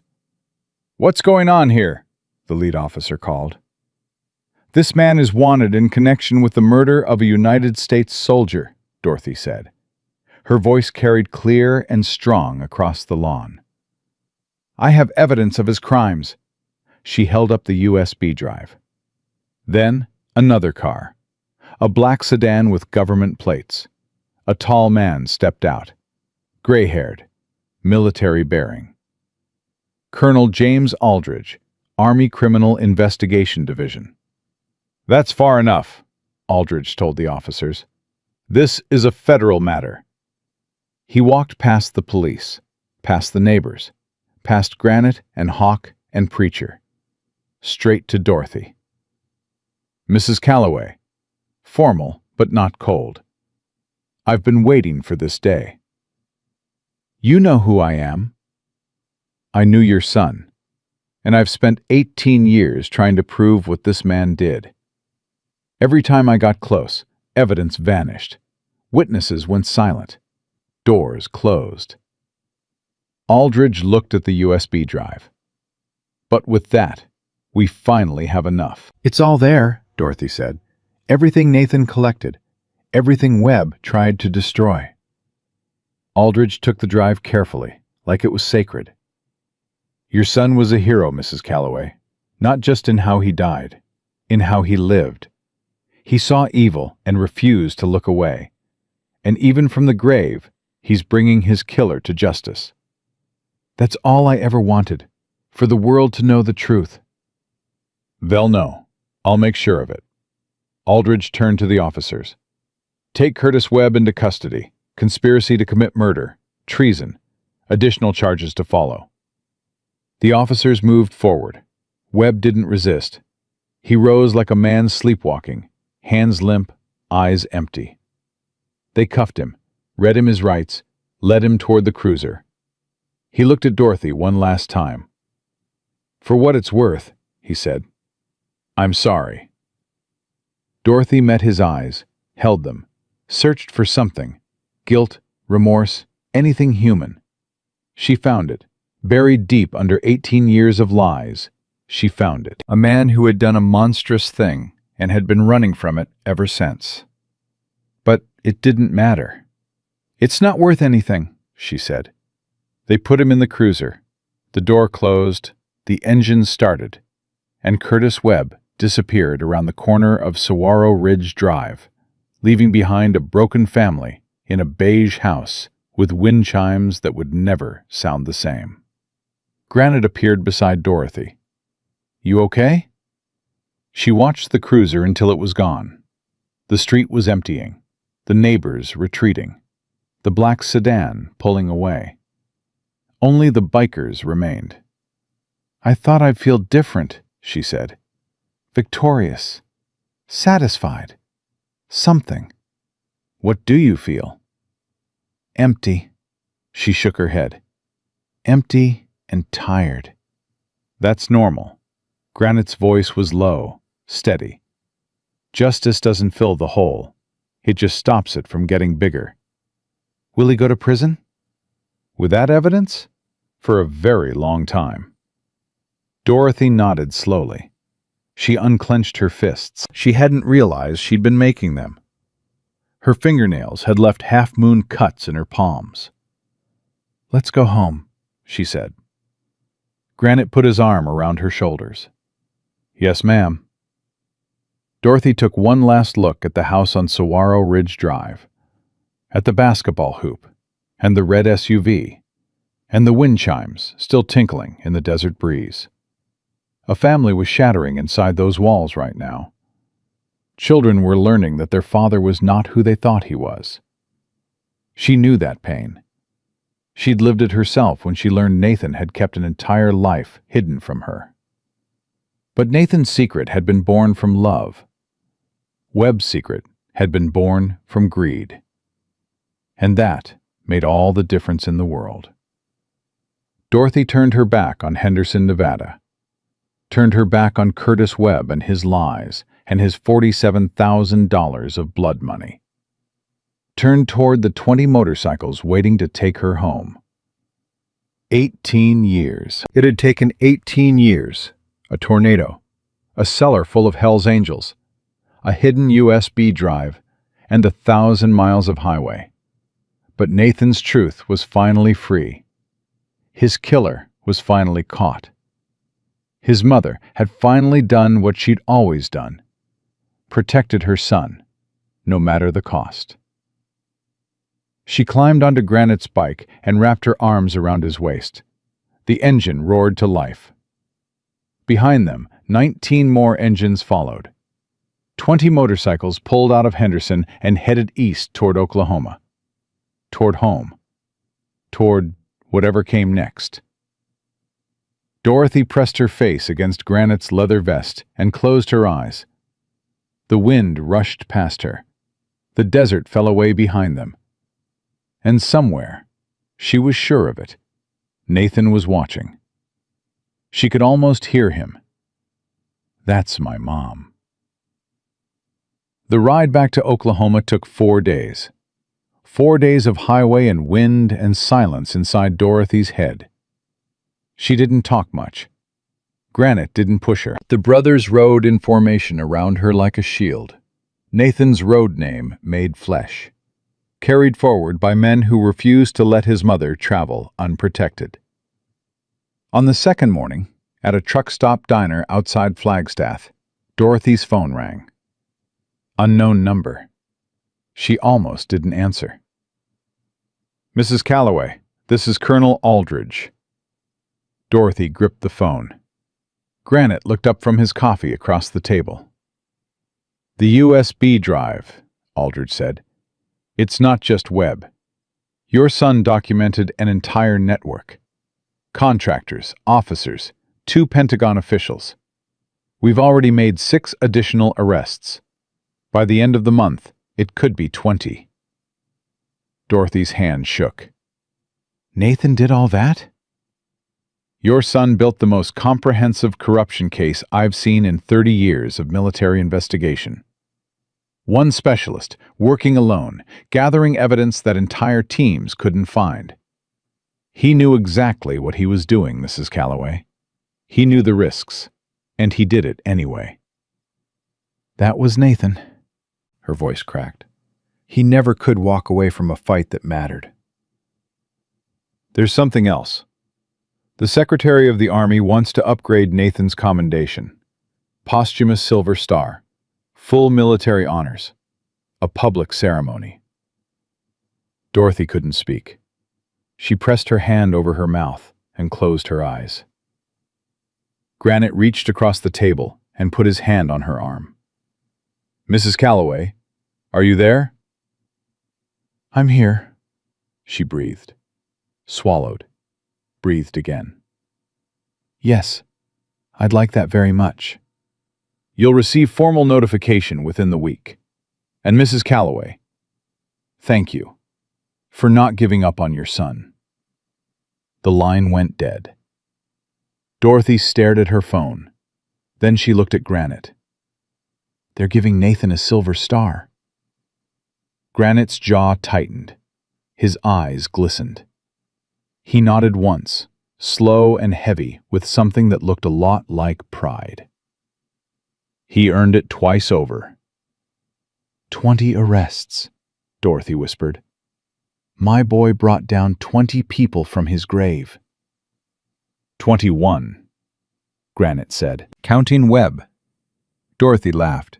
It surprised her. It surprised Granite, too. But it was real. The first real laugh she'd felt in years. Raw and jagged and alive. He would have hated all this attention, she said. Nathan was never one for spotlights. Too bad. He's getting one anyway.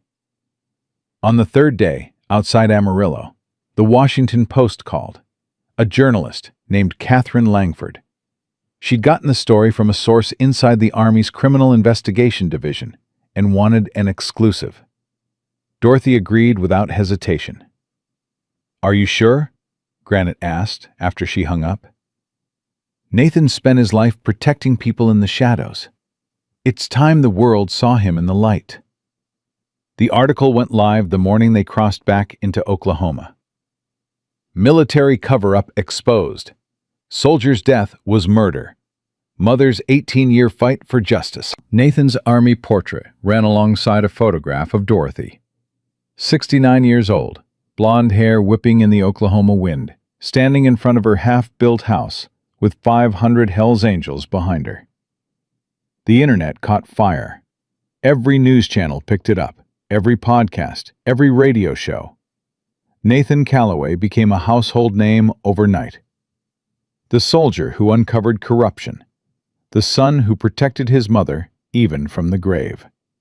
The Hells Angel nobody knew about. And Dorothy. Dorothy became something she never expected. A symbol of justice delayed but not destroyed. Of a mother's love that outlasted death. Of courage that didn't care about age or odds or the fact that the whole world told her she was too old, too poor, too alone to matter. She didn't feel like a symbol. She felt tired. She felt 69. She felt like a woman who had ridden a motorcycle across 3 states and back, and whose body was making her pay for every single mile. But she also felt something else. Something she hadn't felt in 18 years. Purpose. They arrived at the farm on a Saturday afternoon. Dorothy climbed off Granite's bike and stood in her driveway and looked at her new house. It was finished. The brothers who'd stayed behind had worked around the clock. Every wall up, every window set. Fresh paint in the color Dorothy loved. Warm cream with blue shutters, the same blue as Nathan's eyes. A wide porch wrapping around the front. Solar panels on the roof. A garden already blooming with flowers around the foundation. And above the front door, a wooden plaque carved by hand. The Hells Angels' death's head, surrounded by angel wings. Below it, words that blurred in Dorothy's vision because she was crying before she finished reading them. Here lives Dorothy Calloway, mother of the Hells Angels. Welcome home, Granite said beside her. Home. She tasted the word, holding it around in her mouth like something she'd forgotten how to say. She hadn't had a home, a real home, in 24 years. Had forgotten what it felt like to belong somewhere, to have a place that was hers. I don't deserve this, she whispered. Yes, you do. Granite's voice was firm. And if you argue with me about it, I'll have Preacher give you a 3-hour sermon on gratitude. Dorothy laughed through her tears. You wouldn't dare. Try me. She walked through the front door. Every room smelled like fresh paint and new wood. The furniture was different, donated by brothers from across the country, each piece carrying its own story.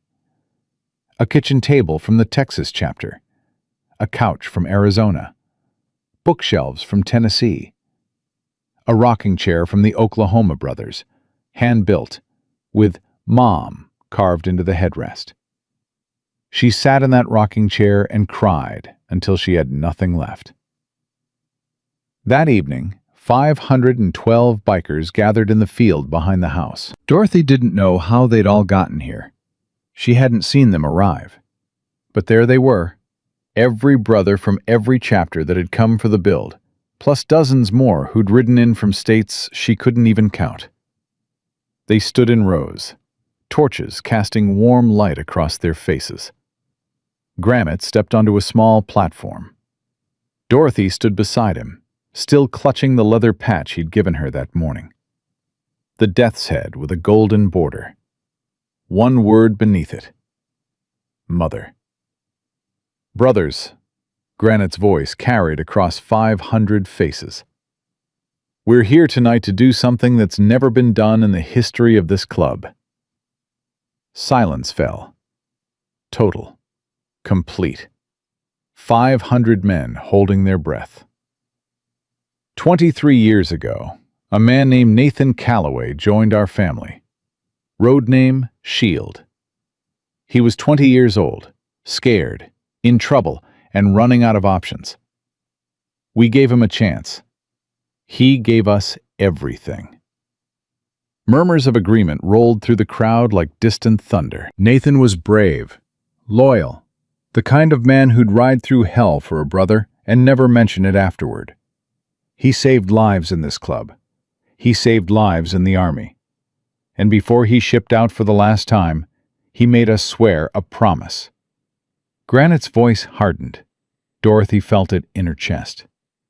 He asked us to take care of his mother, to make sure she never struggled alone, to treat her as our own.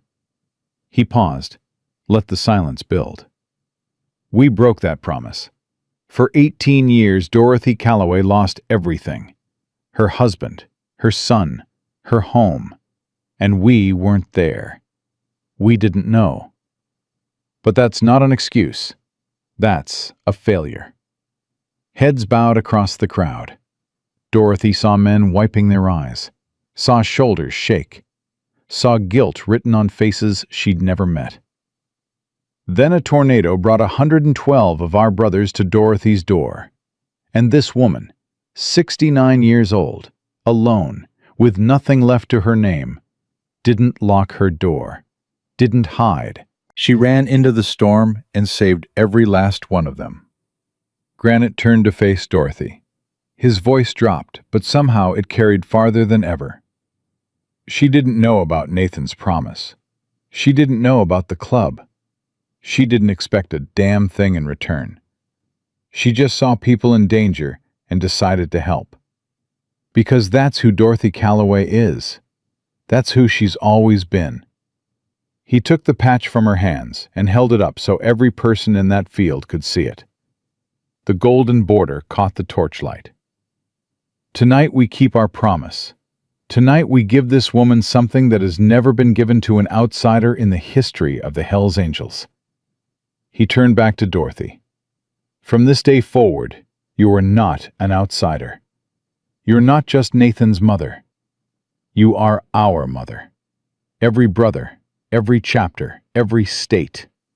When you need help, we answer. When you call, we come. Because that's what family does. His voice steadied. Do you accept this patch? Do you accept us as your family? Dorothy looked out at the crowd. 500 faces, 500 stories, men who had ridden from every corner of the country to be here. Men who had built her a house with their own hands. Men who had ridden to Nevada and stood beside her while she faced her son's killer. Men who had cried with her and laughed with her and told her stories about a son she was only now beginning to truly know. I accept, she said. The field erupted. 500 voices, cheers and shouts, and the raw, unfiltered sound of men who had never called anyone mother, embracing the word like it was holy. Granite pinned the patch over Dorothy's heart. His hands were steady, but his eyes were wet. Welcome to the family, Mom. Dorothy couldn't speak, could barely breathe. She stood there with 500 brothers surrounding her and felt something she thought she'd never feel again. Belonging. The celebration carried into the night. Music from speakers someone had rigged up. food from grills and coolers, laughter echoing across the Oklahoma darkness. Brothers approached Dorothy one by one. Handshakes, hugs, stories about Nathan she'd never heard. "Shield talked me through the worst night of my life," a man named Rusty told her. "Sat with me till sunrise. Never told a soul." "Your son was the first person who ever treated me like I mattered," said a young brother named Cole. "I was nothing when I walked through that door. Nathan made me somebody." "He told me I was worth more than the bottle," said another, tears on his weathered face. "First person who ever believed that. Only person who ever said it out loud." Story after story, layer after layer. A portrait of her son she'd never seen. Not just the kind boy she'd raised, but the extraordinary man he'd become. A man who saved people. Not with grand gestures, but with quiet ones. A phone call at midnight. A hand on a shoulder. 5 words that changed a life.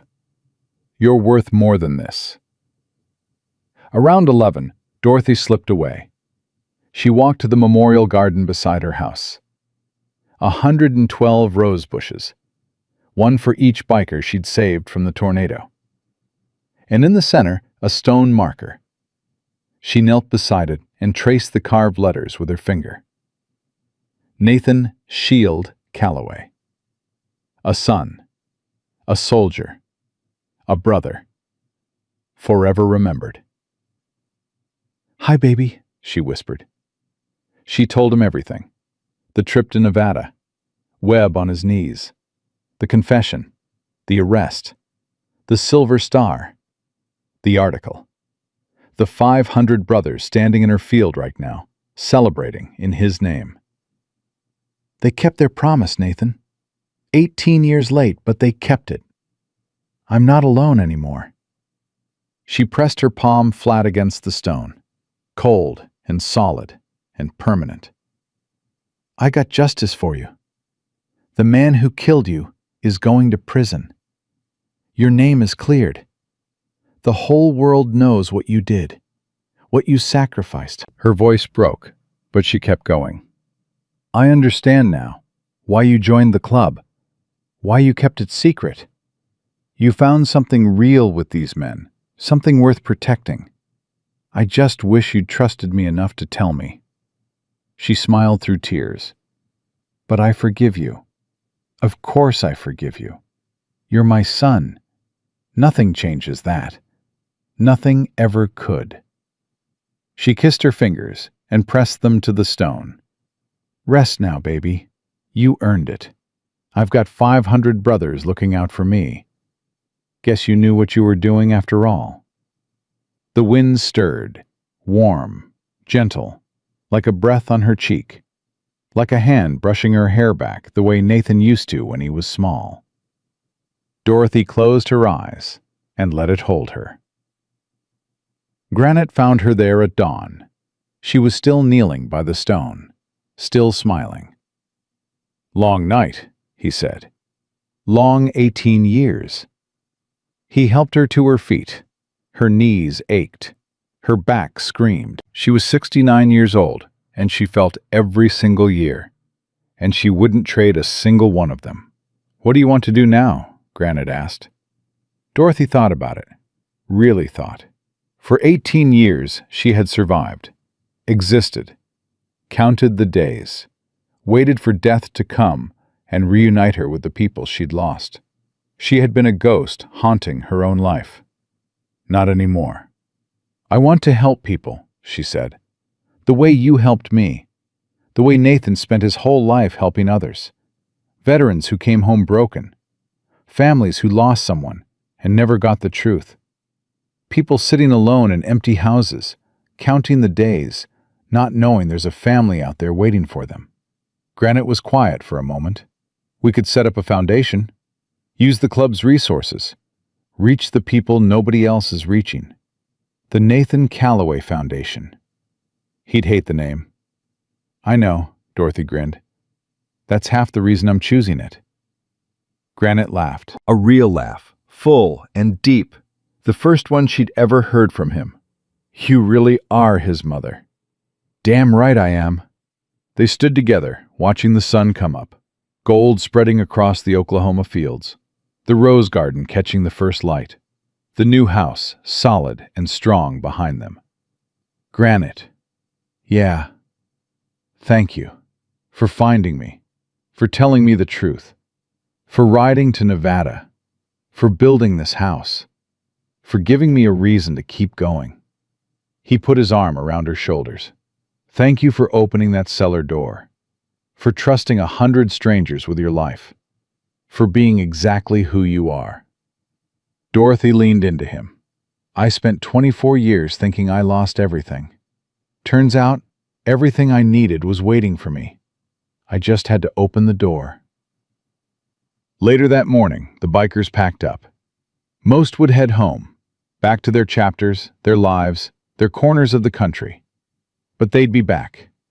They were family now. That didn't expire. Granite was the last to leave. He hugged her so hard he lifted her off her feet. "Take care of yourself, Mom." "You too, son." He rode away down Highway 77. One by one, the others followed. Hawk, Preacher, Tyler, the young man she'd taught to breathe in the cellar, who now hugged her goodbye with tears streaming down his face. Briggs, on crutches, his leg healing, promising to visit the minute the doctors cleared him to ride. Then they were gone, and Dorothy was alone. She sat on a new porch with a cup of coffee and listened to the silence. But it wasn't the silence she'd known before. That silence had been empty, hungry, a mouth that swallowed every good thing and gave nothing back. This silence was full, alive, humming with the echo of 500 voices, 500 stories, 500 people who had looked at the 69-year-old woman and called her Mom. Dorothy set down her coffee and picked up Caleb's letter from the table beside her. She'd read it 100 times. She'd read it 100 more. But one line always stopped her. "You're not just my mother, Mom. You're their mother, too." He'd written those words knowing he might not come home, knowing the secret might die with him, knowing she might never read this letter at all. But he'd written it anyway, because hope was the last thing Nathan Calloway ever gave up on. The phone on her kitchen counter rang. She picked it up. "Mrs. Calloway, this is Catherine Langford, Washington Post. The article has had 47 million views. We've received over 12,000 emails from veterans and military families asking how to contact you.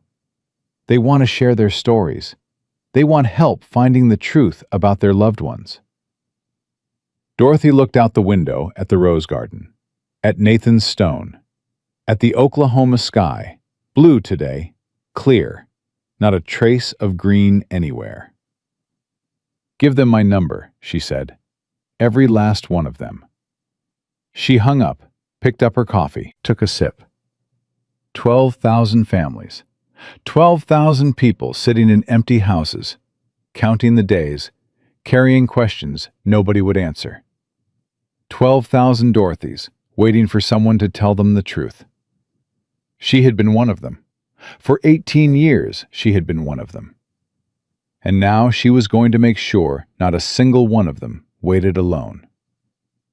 Dorothy Calloway, ER nurse, tornado survivor, mother of a murdered hero, and now mother of 500 Hell's Angels, set down her coffee, picked up a pen, and got to work. She had opened her cellar to save 112 strangers and gained 500 sons. She had crossed 3 states to face a killer and brought him to his knees. She had lost everything, her husband, her son, her home, and discovered that everything she needed had been waiting for her all along, hidden in a Bible, carried by brothers, delivered by a storm she never saw coming. A year ago, Dorothy Calloway had been a woman waiting to die. Now she was a woman with 12,000 reasons to live, and she was just getting started.